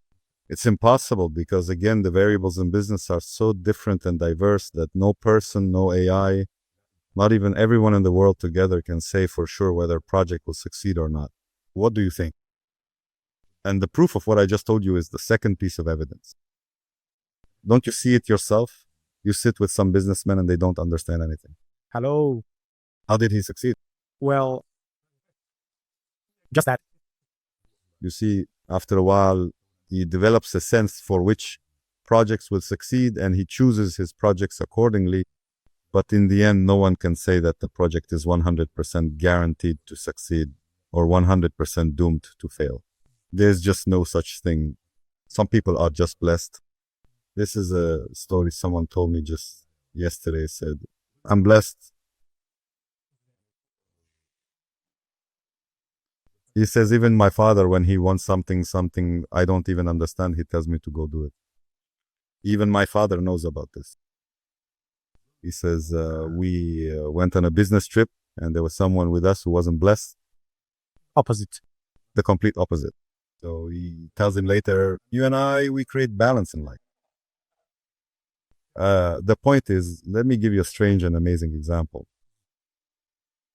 If someone else had told me this, I wouldn't have believed it. He says he picked up the remote and it broke. He took his clothes and put them in the washing machine. The washing machine broke. He says he just sat there. We were supposed to stay for a while, 3 months. We stayed for a month, then went back, and the project failed. Everything failed. He says, I had been working on the project for 3 years. It was successful and going well. So there are people, and being clever is one thing, but I don't see cleverness in business as just that. You have to get involved. You have to jump in. You have to participate. This blessed person is someone who succeeds and things go smoothly for him. Go and partner with him. Don't tie yourself out. They'll bring you the money. Some people, what's their secret? Yeah, he'll bring you a third meaning. You're exhausting yourself and not getting anywhere. And you see this guy doing well. Man, just take your money and give it to him. That's the way. Or just partner up with him and that's it. There are people that they don't get into a project unless things are booming and everything's going well for them, even though they're not the best at management. Introduce me to them. You've met those people. I'm just looking for people that, look, that's a new standard for measuring or evaluating entrepreneurs. Not at all. A blessed person whose affairs God makes easy for him. If you find someone that hold on to him, he's a real treasure, better than money. So let's say right now, for example, that Abu has an amount of money he wants to invest in one of the sectors. Which sector do you see as the most promising right now, where you could invest and feel confident? Honestly, I don't have that kind of strategy. So what is it then? How does it work? Is it just a bit of a trend right now or what? Is it, are we going to cook with what we have just like that? The trend that's emerging started with e-commerce. And no matter how old e-commerce gets, it remains one of the best fields and will continue to be one of the best fields. It can never end as a sector, nor can anyone just get into it easily. But people are always thinking about how to come up with a model that can break into this market. The market is huge, it's growing, and it will keep growing. Many things depend on it. We're always driven to find loopholes or workarounds. No. What I'm saying is, you're asking, how about you, Abu Al-Bara? How do you invest? So I say, investment. Sometimes trends come up, like I said, but there are things that never end. The point here is whether today's trend is something to invest in or not, or whether you should even get involved in it. It's not really your thing, but it's involved in everything. It's more like a tool you use for everything. So in reality, it's present in everything, whether it's health, education, anything, any activity that exists in the. But still, you need to be careful when getting involved, especially for some young people. He makes models based on the L.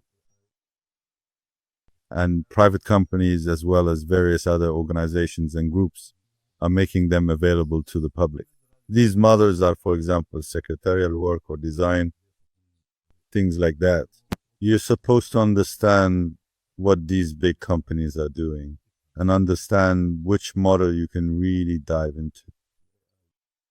So, as we said before, this is the surface layer. There's also another deeper layer where you can create a model and then do some additional things with it. They call it the model itself. Some of the values that even it creates require focus and producing something that costs a lot. An important feature or something that isn't present in the original model, it's not there, but it's deeper than the surface level. You took a small part of it, so you got a bit ahead. Excellent. But when you come to choose companies, you don't choose by piece, by segments. It's possible that a sector isn't currently at its best, but you choose to enter it because it's strong, for example. In the end, as long as the sector in general exists and is operating with companies making profits and growing, then it's fine. It's just that people don't see it. People say, this is old, let's move on, let's do something else, and so on. That's what I'm saying. There are sectors like that which are always unpopular, like the agriculture sector, the research sector. These sectors are not usually very popular. The agriculture sector is one of the best sectors. If a good company comes up in it, it's great. Agriculture will always remain correct from the beginning of the caliphate. And it will never end. So you have essential things, food, medicine, clothing. You always need the basic necessities. So there will never come a day when there's no investment in them or when they're simply not needed at all. For example, today you might say the market is saturated, like with Hunger Station or Jahiz. But before Jahiz came, there was demand, and it entered with a different model. So these essential industries will always remain. You just need to bring in a really good business model. And with other important elements, you can successfully enter the market. We are very interested in all companies. Ideally, those that come in should be based on their business model, because the whole world is going to shift to what? Not in the future right now. Right now, very soon, in the past, a generation used to be 40 years. Then it became 10 years. Today, I see a generation as just 1 or 2 years. The acceleration rate is compressing time. And time really has been compressed. Let me tell you why. In the past, say 50 years ago, if you traveled from Saudi Arabia to Egypt, it would take you 2 days. Now it takes just 2 hours. And the same goes for tasks. There were things you always had to write by hand, then go back and figure out what to do, and it would take a long time. Today, you can finish everything with a WhatsApp message, and that's it. Time has been compressed, so time is folding in on itself and becoming extremely fast. The second point, since we've touched on it, let me continue.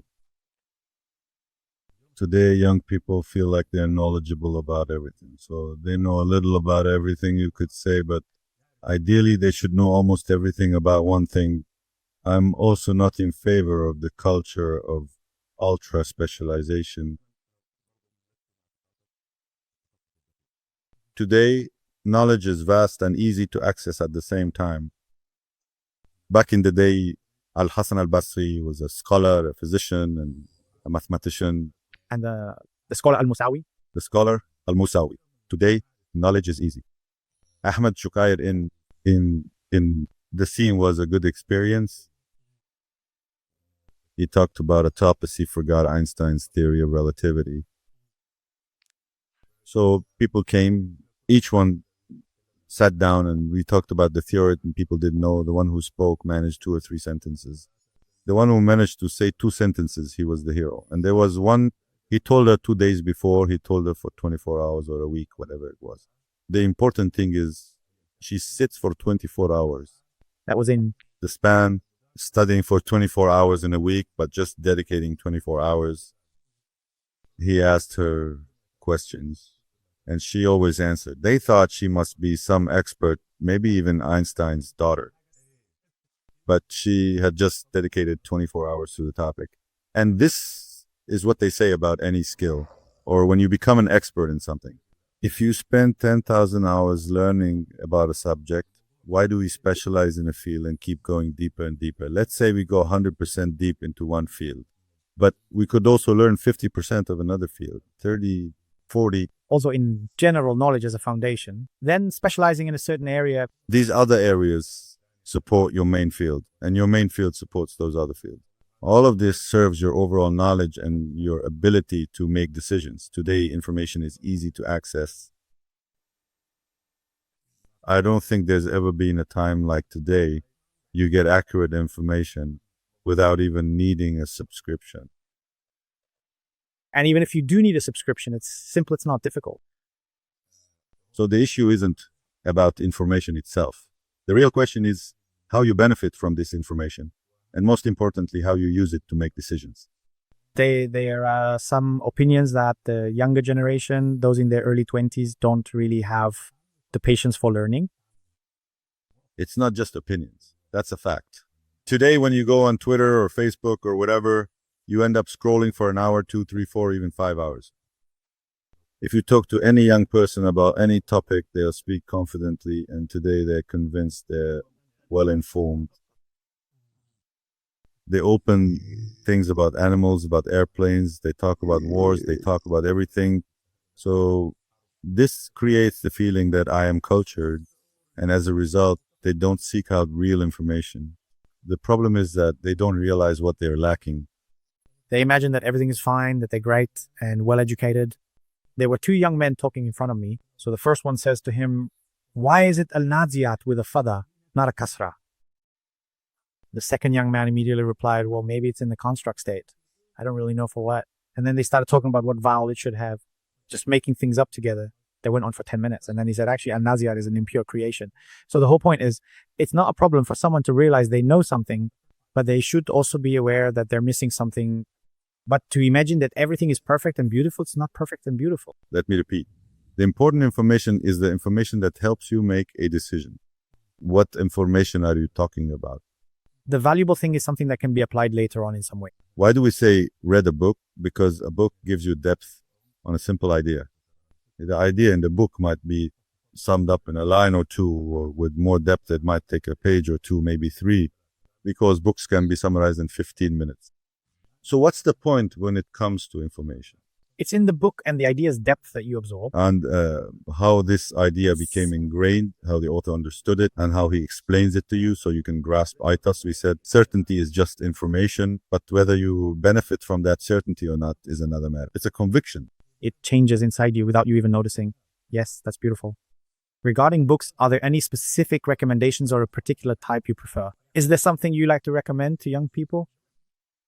I'm always in favor of passion. I'm talking about a reading style, apart from...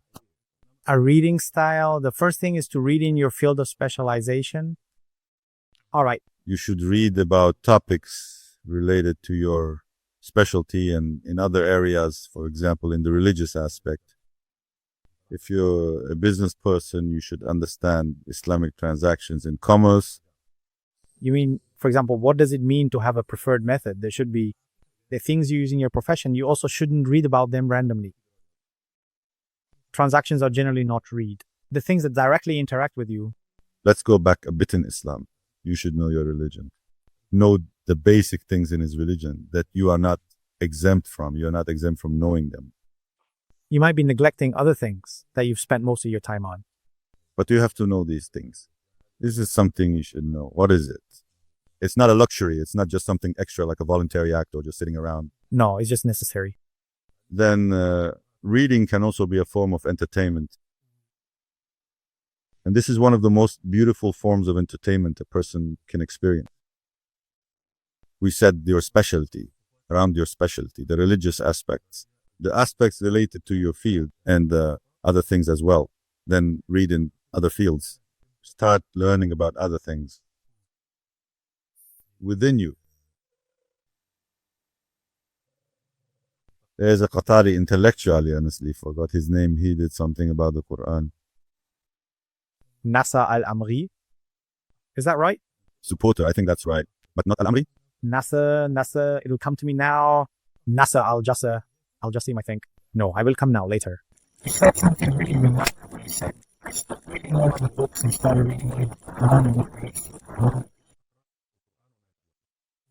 Nice, but why the Quran? Because I found everything in the Quran. Of course, that's a high level, high insight, very, very much. But the strange thing is that he said he still reads 2 or 3 books a month besides that. So just imagine the amount of reading he does. He used to read a book every 2 or 3 days. I remember Sheikh Al-Tantawi, may God have mercy on him, used to read for 8 hours a day. So they would say to him, please comment on this. They said, Sheikh, we want to talk about a topic. Which topic do you prefer? He said, I read for 8 hours a day and I've been reading for 50 years. So you're asking me what I want him to want. The point is, reading and knowledge are things young people really need today. Nowadays, young people hear a word they don't understand, but they assume they do. This is a big problem in everything. For example, when you talk to investors, they take what you say, pretend they understand, and then go and try to apply the steps. What is the process? Is it just a matter of following steps? It's an interactive process, a process of experience, of learning from that experience, developing it, and practicing again. That's what real learning is, even when it comes to reading books. Reading books gives you culture, but this culture, you won't benefit from it. What are you going to do with it? What will you gain from it in your life? How do you use it? How do you try it out and come up with something? If it's just a word, you say you've tried it and that culture has been refined. Now, about distractions. A common problem for young people, especially entrepreneurs, the sheer number of things distracting them, like the phone to following news that might not even be important to them in the first place. Work distractions too. There are so many things. How do you deal with all these distractions? And today's biggest distraction is the mobile phone. That's right.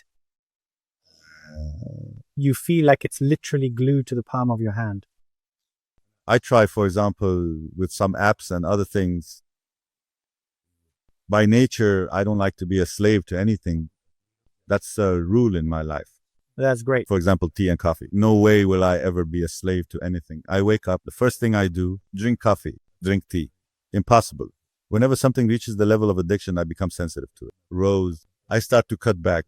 I reduce that thing. So any distraction, whatever kind it is, if you have this rule, you become a slave and it has you by the neck.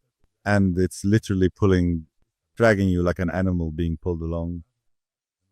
So if you feel this way, maybe you'll start to resist distractions a little bit. The problem is that we see this thing as important and feel we have to check it. We feel we have to keep up with the news. We feel we have to follow along. It's coming from outside ourselves. I mean, one of the guys, for example, is really interested in the Russian-Ukrainian conflict and nuclear bombs and all that. Things of that sort. So how is that going to benefit you? I mean, know the news in general, but you don't have to sit and read every single report on that topic. No, I have to be aware of general culture of what's going on in the world. I can't just give myself an excuse that sounds logical and nice. But what you're actually doing isn't that. You're spending your time on things that are lower priority and leaving the more important things aside. I mean, you might even go and pray with him, for example. I don't know, it's not clear. This brings us back to priorities and learning, but I partly agree with him if he's focusing on something and delving deep into it. The problem today is that young people have developed a craving for information. I understand this issue. I talk about it. You talk about it. Everyone in the gathering is talking about the same topic. So what are we actually going to gain from each other? Because all of us have the same source, a single well-known source. So the information he's sharing, I already know it. That's right. So it all becomes meaningless to me. Even the gatherings lack any real complementarity. No, the gatherings have become tasteless. I mean, you sit and listen to Ahmed say things I already know, and then I sit with Khalid and he knows everything I say. What's the point of the gathering? What did we gain from each other? And what did we even talk about? That's why you'll find him rushing to get the news and send it to me before anyone else, just to be the first. I don't even know if that's still the case today or not. The first one to send it. Yeah, any information I already know. So it's not like you're just getting the information simply to tell people that you know it. You know what I mean, right? It's just a claim, among the guys, she's supposed to be a writer, so we just go along with it together. It was our first meeting, and he tells me, I write and I have my own theories. So I said, great, like what? He said, the lion and the slipper theory. So, okay. I asked him, what do you mean by the lion and the slipper? He said, if you're in the jungle and running and you drop your slipper and the lion is chasing you, would you stop to pick up the slipper or would you keep running from the lion? Well, it depends on what kind of slipper it is. I mean, I told him, seriously, am I going to talk about the slipper when I'm running from a lion? He said, exactly, that's what I'm trying to prove. So I said, excuse me, but without your theory, do you think I would stop to get the slipper and let the lion eat me? What is the added value in what you're saying? So that's the idea. He's just playing the role of the intellectual. It's like a certain kind of pressure. I don't take a shower every week or every day. And all that nonsense he goes on about. Living the life of those scientists we hear about. The bohemian type. Come on, man, relax. It's not like that, is it? So the problem with him isn't that he lacks information. The issue is that he does have information, but the important part is wrong. So you have to pull that out of him. So this is a second type. A different problem, he followed up. What's this as well? I mean, it's a bit of a rare case, but generally young people expect to know something. Everything about everything. And in reality, he does know a bit about everything. The process of conveying information is exhausting and long. It requires patience and persistence. Of course, it doesn't happen overnight. Learning continues from the inkwell to the grave. That's right. It's not just about reading, attending courses, or sitting with experts. This is something that should never stop. A person's life, should only stop when their life ends. Like the saying, if you have a sapling in your hand, plant it. That's right, that's the principle. If your mind doesn't experience some pain, over time it will weaken, it will rust, and it will just stop. That's it. It dies, and you end up with Alzheimer's. It dies. And you fall into ignorance. For me, social media, Abu al-Mubarak's relationship with social media, a thorny and sensitive relationship. Let's dive into it a little. Where did you get this from? We're holding on tight. Go ahead. Honestly, I don't really like social media. Just leave it like that. Your time's off track. It's a general statement. I mean, I don't like being in the spotlight at all. I don't like big gatherings. The first time I participated was 2 years ago. My first appearance on social media was 1 year and 7 months ago. But I was forced to do this, not by choice, but by circumstances beyond my control. And after giving it some serious thought, I realized that this is something truly necessary and important for me to do. Today, in the world we live in, this is the era we're in, a time of rapid change and constant evolution. In fact, there's a book that talks about this very idea called The Investor. Silent. I used to be quiet. The kind of person no one knows anything about. in the shadows like that. Working, staying silent, calm, and just minding my own business. When I entered this world, the whole world is like that, actually. Even if you don't put yourself out there, others will, because the environment's small and everyone gets to know each other very easily. Another main reason I got into social media, a friend came to me and he was accompanied by a doctor who specialized in understanding personalities. Suddenly, and said, I told him, come do an analysis for me. I always like to do a personality assessment every year or two just to see what issues I have and try to work on them or to check the directions I'm heading in. And he tried if I needed to modify or adjust the directions. So he asked me 4 questions and said, you are forbidden from me. I asked, what's wrong with you? I know something. He said, your personality is an inspiring one. I said, what does that mean? He said, basically, when you speak, people are influenced by what you say and all that. I said, okay, so what do you want? He said, you need to get out there in front of people. So I started thinking about it. I wish that one of the motivations for putting yourself out there is to offer something that people can benefit from. And today, back in the days of cassette tapes, I don't know, you know yourself most of the time. The guys did not attend the cast. When they see one, they just feel silent. I mean, back then, if a cassette sold 1,000 copies or 5,000, that was a big deal. It was a side hustle. We'd hold a lecture and get 200 people to attend. Wow. Today, you can have 1,000 followers. Excellent. How will this 1,000 affect him? And how do we reach 100,000? Maybe you say just one word and someone benefits from it, right? That's exactly what I've been doing all along. So I started trying to push myself. Honestly, before I sat down for this interview, I really had to push myself hard just to come down and sit for this talk. It's honestly exhausting for me, mentally exhausting, because this kind of thing goes against my nature. But I hope that He forgives us, enlightens us, grants us sincerity, and blesses our work. Appoint me over the storehouses of the land. That is, Prophet Yusuf didn't ask for leadership out of personal desire, but because he was the most qualified for that position. So the issue now is that in the business vision community, some may not all, of course, some of those who take the lead in it end up conveying negative messages to others, while people of true value hold back and say, no, I don't want to be in the spotlight. So in the end, you find a somewhat distorted image where only negative messages are being promoted and there's nothing else or only those with positive values. For example, dear guest, in the podcast, there are some people we catch for the first time. We put a bit of pressure on them to appear, and some of them completely refuse. They've achieved tremendous success, but they say, no, I don't want to talk. Come on, talk about what you've accomplished. Just leave me here in the shadows. Life is beautiful to me as long as you and others remain in the shadows. Then only the models that aren't positive enough will be in the spotlight. So, subhanAllah, there's a kind of push and pull, even though the whole thing might go against natural instinct, against our innate nature, which says, no, why should I show myself and talk and appear as if I'm some kind of winged dragon? No, that's not how things are, so we hope for the best. We are grateful to have you with us, and may this conversation on social media be a source of reward for you with Allah, the Mighty and Majestic, and may it be added to your good deeds. God willing, we hope for that. Amen, Lord of the worlds, you are constantly working on yourself. How can an entrepreneur discover their own flaws without arrogance, without ego? There's always this pattern that the problem isn't with me. I did everything right. The problem is with those around me, with the team, with the investor, with my family at home, but I don't have it in the end. He is the character who is searching. That kind of attitude is not the personality of an entrepreneur.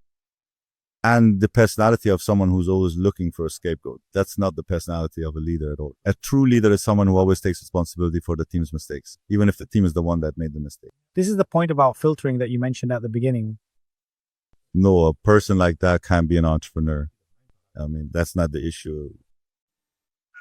It's not up for discussion or debate. It just doesn't work. It doesn't work. No, it absolutely doesn't work. This is what opens the door. We are always reassured.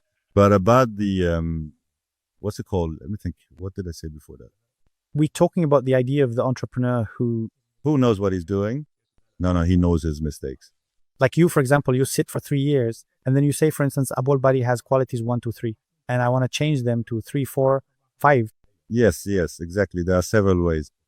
First of all, since we mentioned personality tests and understanding personality, these tests don't just show strengths and weaknesses.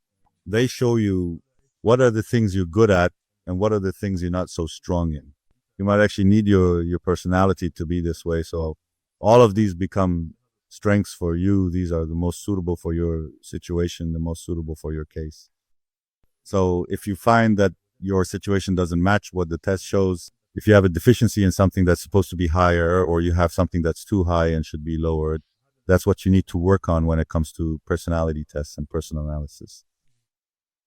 You need to sit with someone you trust. Someone who truly understands. Your advisor should always be knowledgeable about the topic you're discussing. Not just any older person or anyone you love or respect. You have to look for a real advisor to sit with. And sometimes sit with those who are beneath you. Asking is not a flaw. So, for example, I could sit with my employees and ask them to tell me my flaws, for instance. Yes, if you're brave enough, do it. That's great.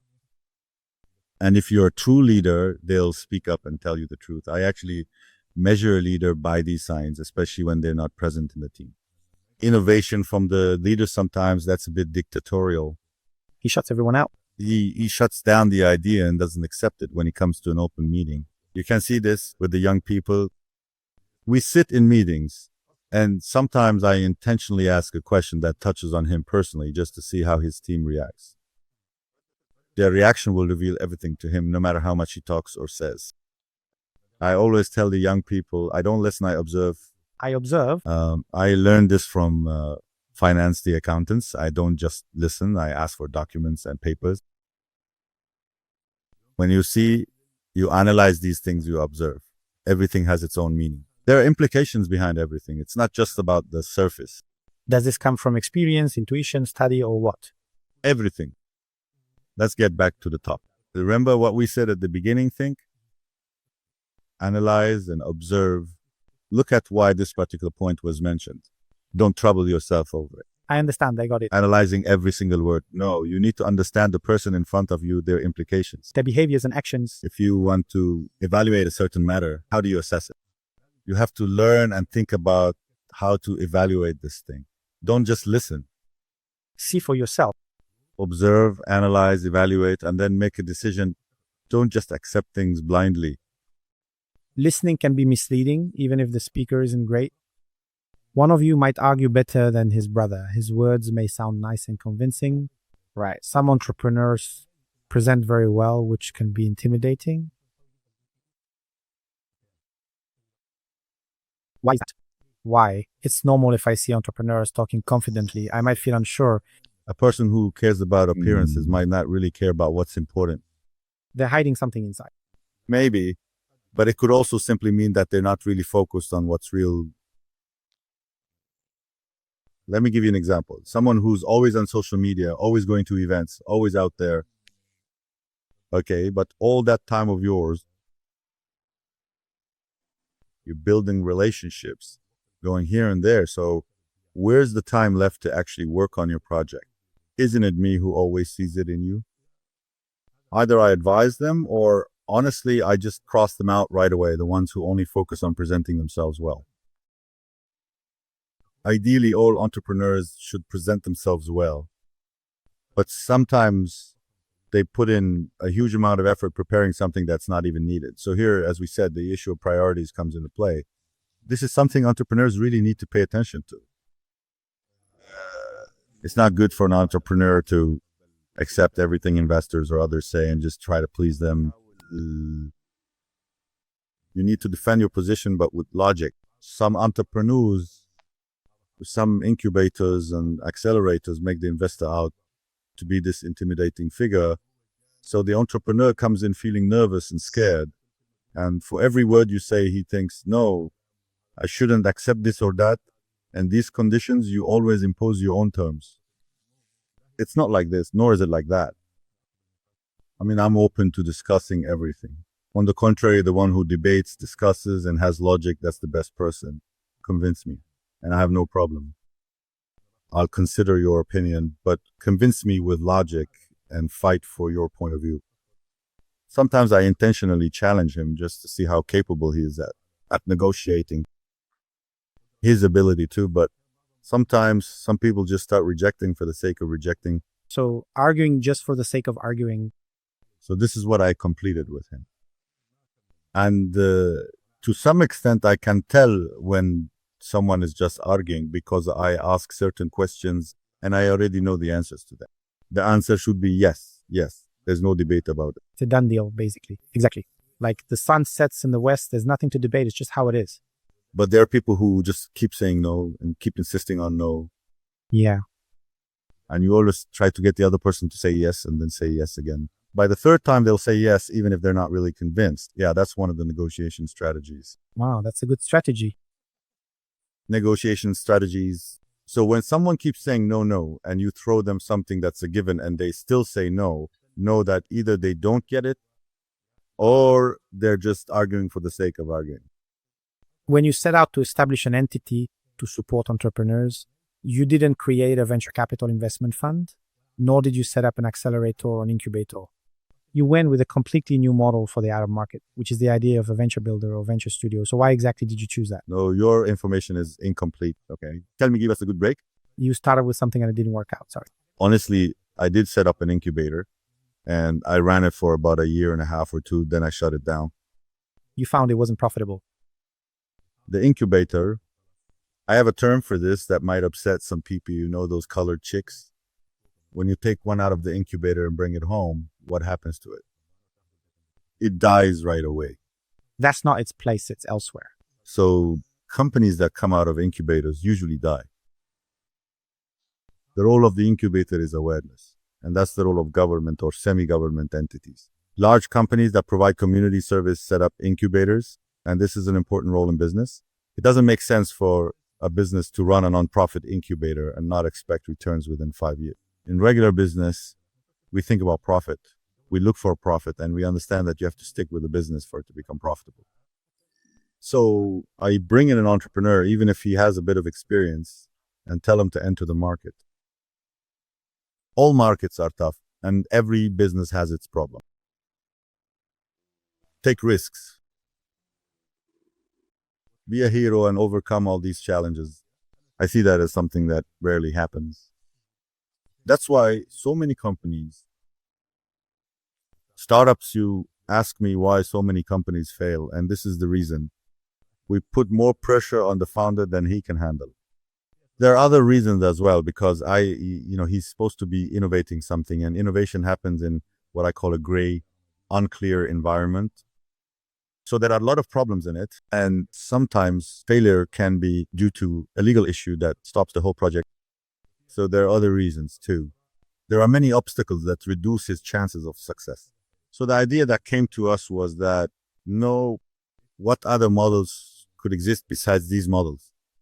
So the guy said, there's a studio. I said, okay, let's see what the studio concept is. They said the studio concept is usually a software house. A software house that builds ideas and brings in founders. They adopt ideas. They adopt these ideas and launch the company. I said, okay, are there other ideas? They said big companies create studios like Google, which comes up with ideas and projects that serve the company. The big company, the company. I said, no, I won't work like that. I need someone to come to me who is convinced by the idea. I did that with 2 ideas. We built them together because I knew and trusted him. But anyone else has to come with their own idea. And I prefer they come to me at the pre-stage or during. The first model, in essence, the first model is that he comes to me at this stage. He believes in his project and he's already worked on it a bit, maybe even spent some of his own money. By the way, when a founder comes in as an employee, we ask him for something. We tell him to give up 50%, 60, even 70% of his salary. Sometimes we give you the remaining part so you can dedicate yourself full time. If he says, no, I'm not willing to do that, what should I do? I imagine And the idea is that he comes in convinced of his idea, willing to make sacrifices for it, and ready to sacrifice even more. And we also make sacrifices since the idea is still in its early stages. We pay cash. And we have a team of experts in every field, even if we're not contracted with them. We look for the right expert for that company, and we nurture the company just like a mother and father care for a child until he gets a job, gets married, and moves out of the house. Some children get married young and mature quickly, and others a little tired. And we're somewhere in between all of these cases. And we try to make our success and expertise help the company mature quickly. That's great. And it increases the success rate of the companies. And this means globally that the success rate increases by 30% for companies, which is a very high percentage in a world where the average success rate is just a fraction. The second point is that we attract companies from outside the Saudi market. But these companies are mature, meaning they are in the growth stage. The operations are running, and they have the capability to expand. Today, the Saudi market is attractive for companies with very high growth rates and an excellent environment. But when a company enters the market, it's a different environment it's like being in the early stage. They're still experimenting. At this stage, we incubate them, but their growth rate or acceleration is 10 times higher. What the second company achieves in 3 years, this one does in just 1. Because they've succeeded before and want to... They understand everything, but they need to understand the market. They need certain things. How does he do this? How to buy, how to deal with, for example, Saudi social culture and so on. And they learn this quickly.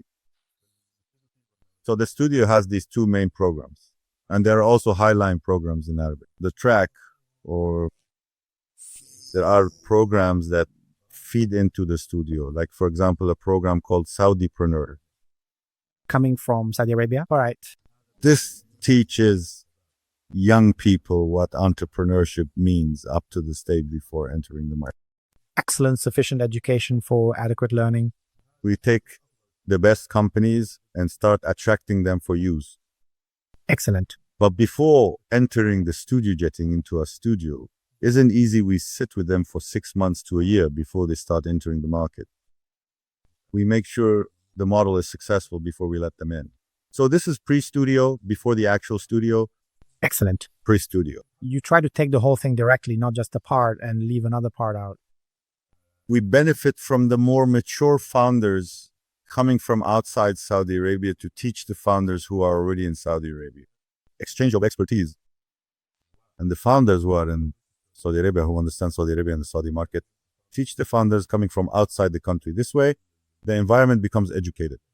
Excellent, excellent.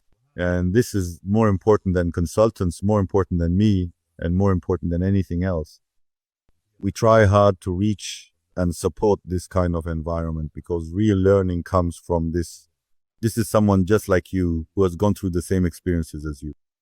I could come and philosophize with you, but I haven't gone through your experience, nor have I lived in the environment or circumstances you lived in. But this person has lived in these circumstances, in this environment, and has overcome the problem. Listening to him is better than listening to us. Beautiful. Excellent. So let's summarize this part so that our viewers don't get lost at this point. We have an incubator.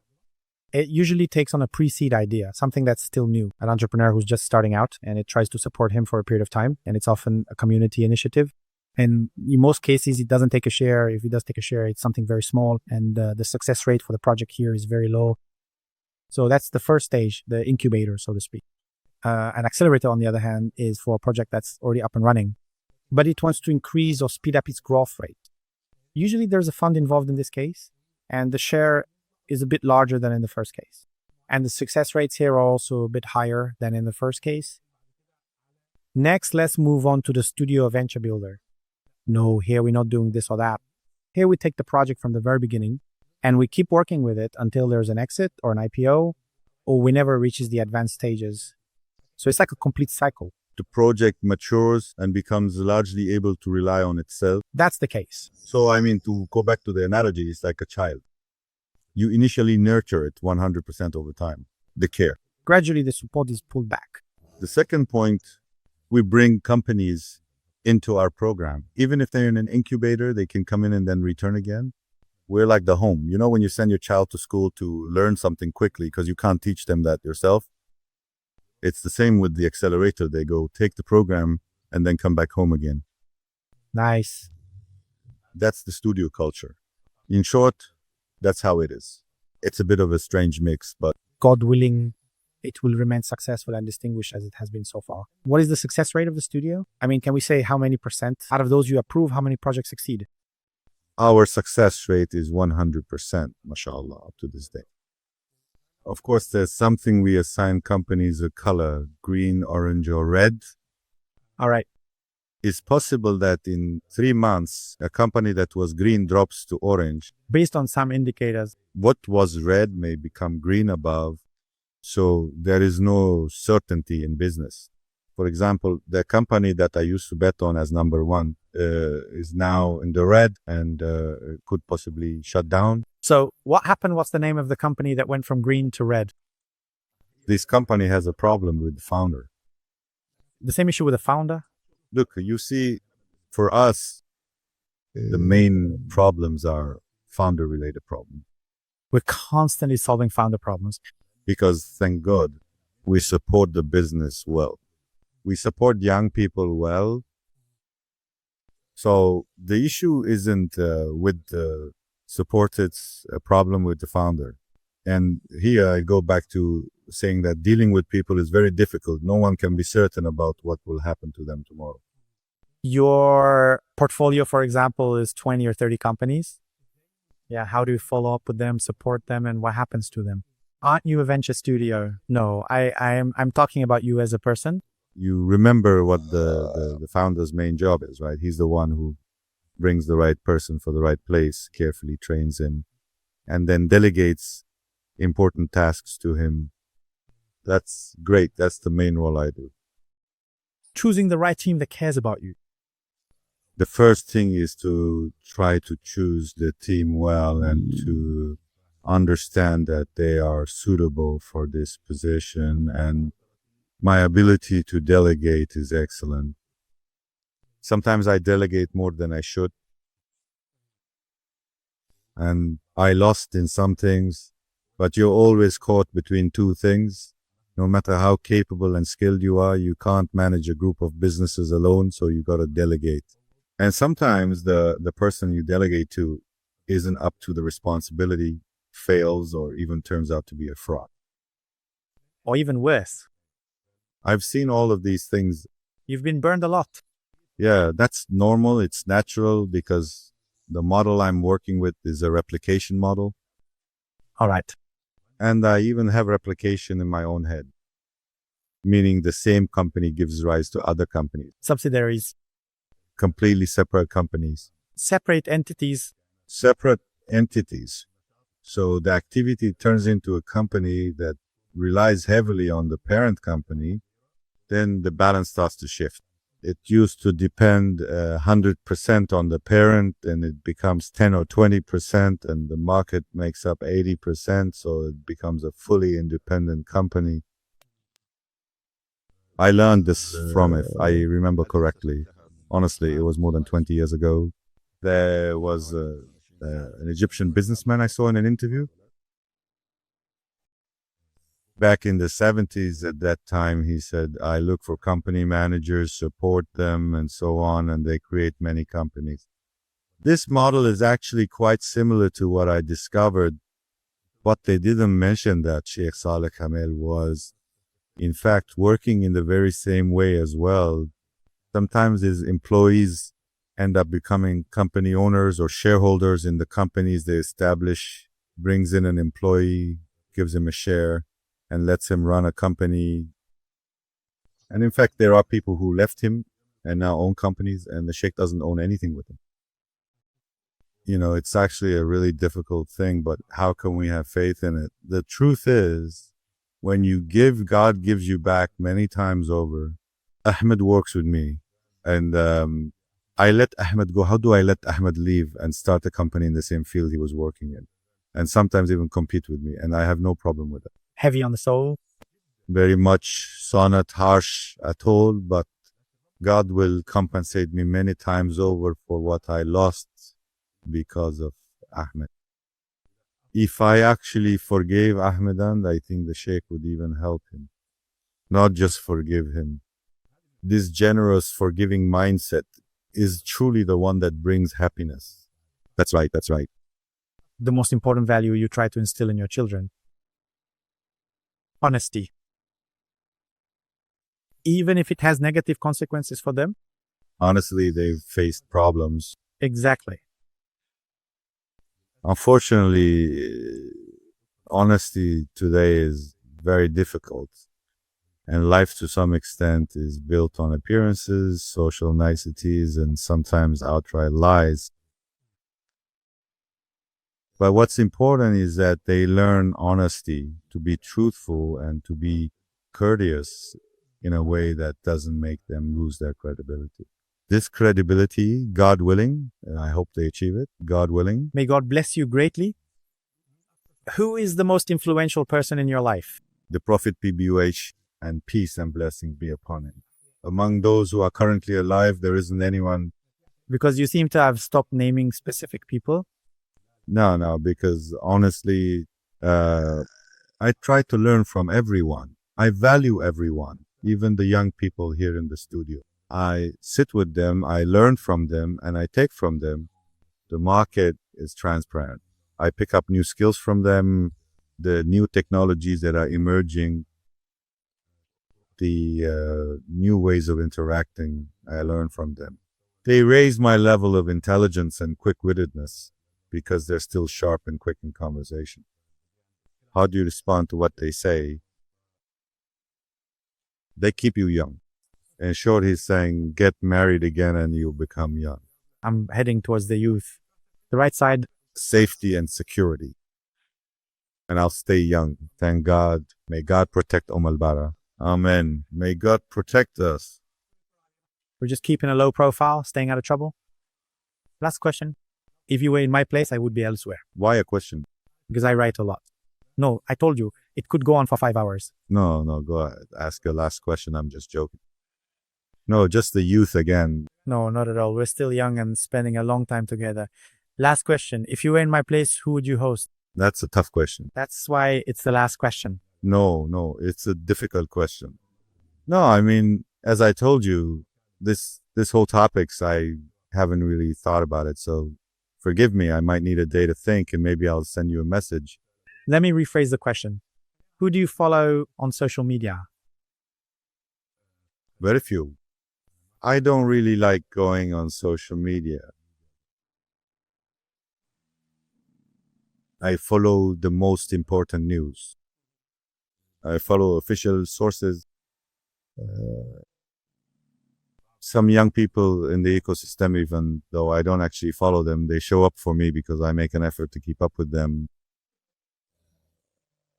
But really, I don't actively follow anyone. On the contrary, I try to minimize it as much as possible. And my goal in reading is just to get a dose of what's happening. News in general. News, whether political, social, economical kinds of news. But just small doses. I don't try to when I sit down. I don't have anything specific. Specific. Just a set hour on Twitter and an hour on LinkedIn. These are the two I go on, and LinkedIn because I write and comment, so I use it. And Twitter is my source of knowledge. When you go over that hour, do you immediately close it no matter where you are? No, the device shuts off automatically. It's not me who closes it. I don't know. The best thing is that I don't know. No, I don't know that the device timer won't open more than once a day. So within 24 hours. 24 hours. An hour. No more than that. Sometimes I go over and sometimes I don't even reach the hour. Excellent. An average of an hour. An average of an hour, whether you like it or not. You enlightened everyone, and your presence was an honor. We learned a lot from you, and it was a delightful and enjoyable meeting. We really appreciate you, and we're very sorry if we caused any inconvenience. No, not at all. May God bless you. Thank you very much. Thank you. God bless you, my dear friend. Thank you. Thank you, guys. Thank you very much for still following us up to this point. If you benefited from the episode, may I have your permission? I trust so, God willing. Share it with someone you know. Thank you. See you in the next episode.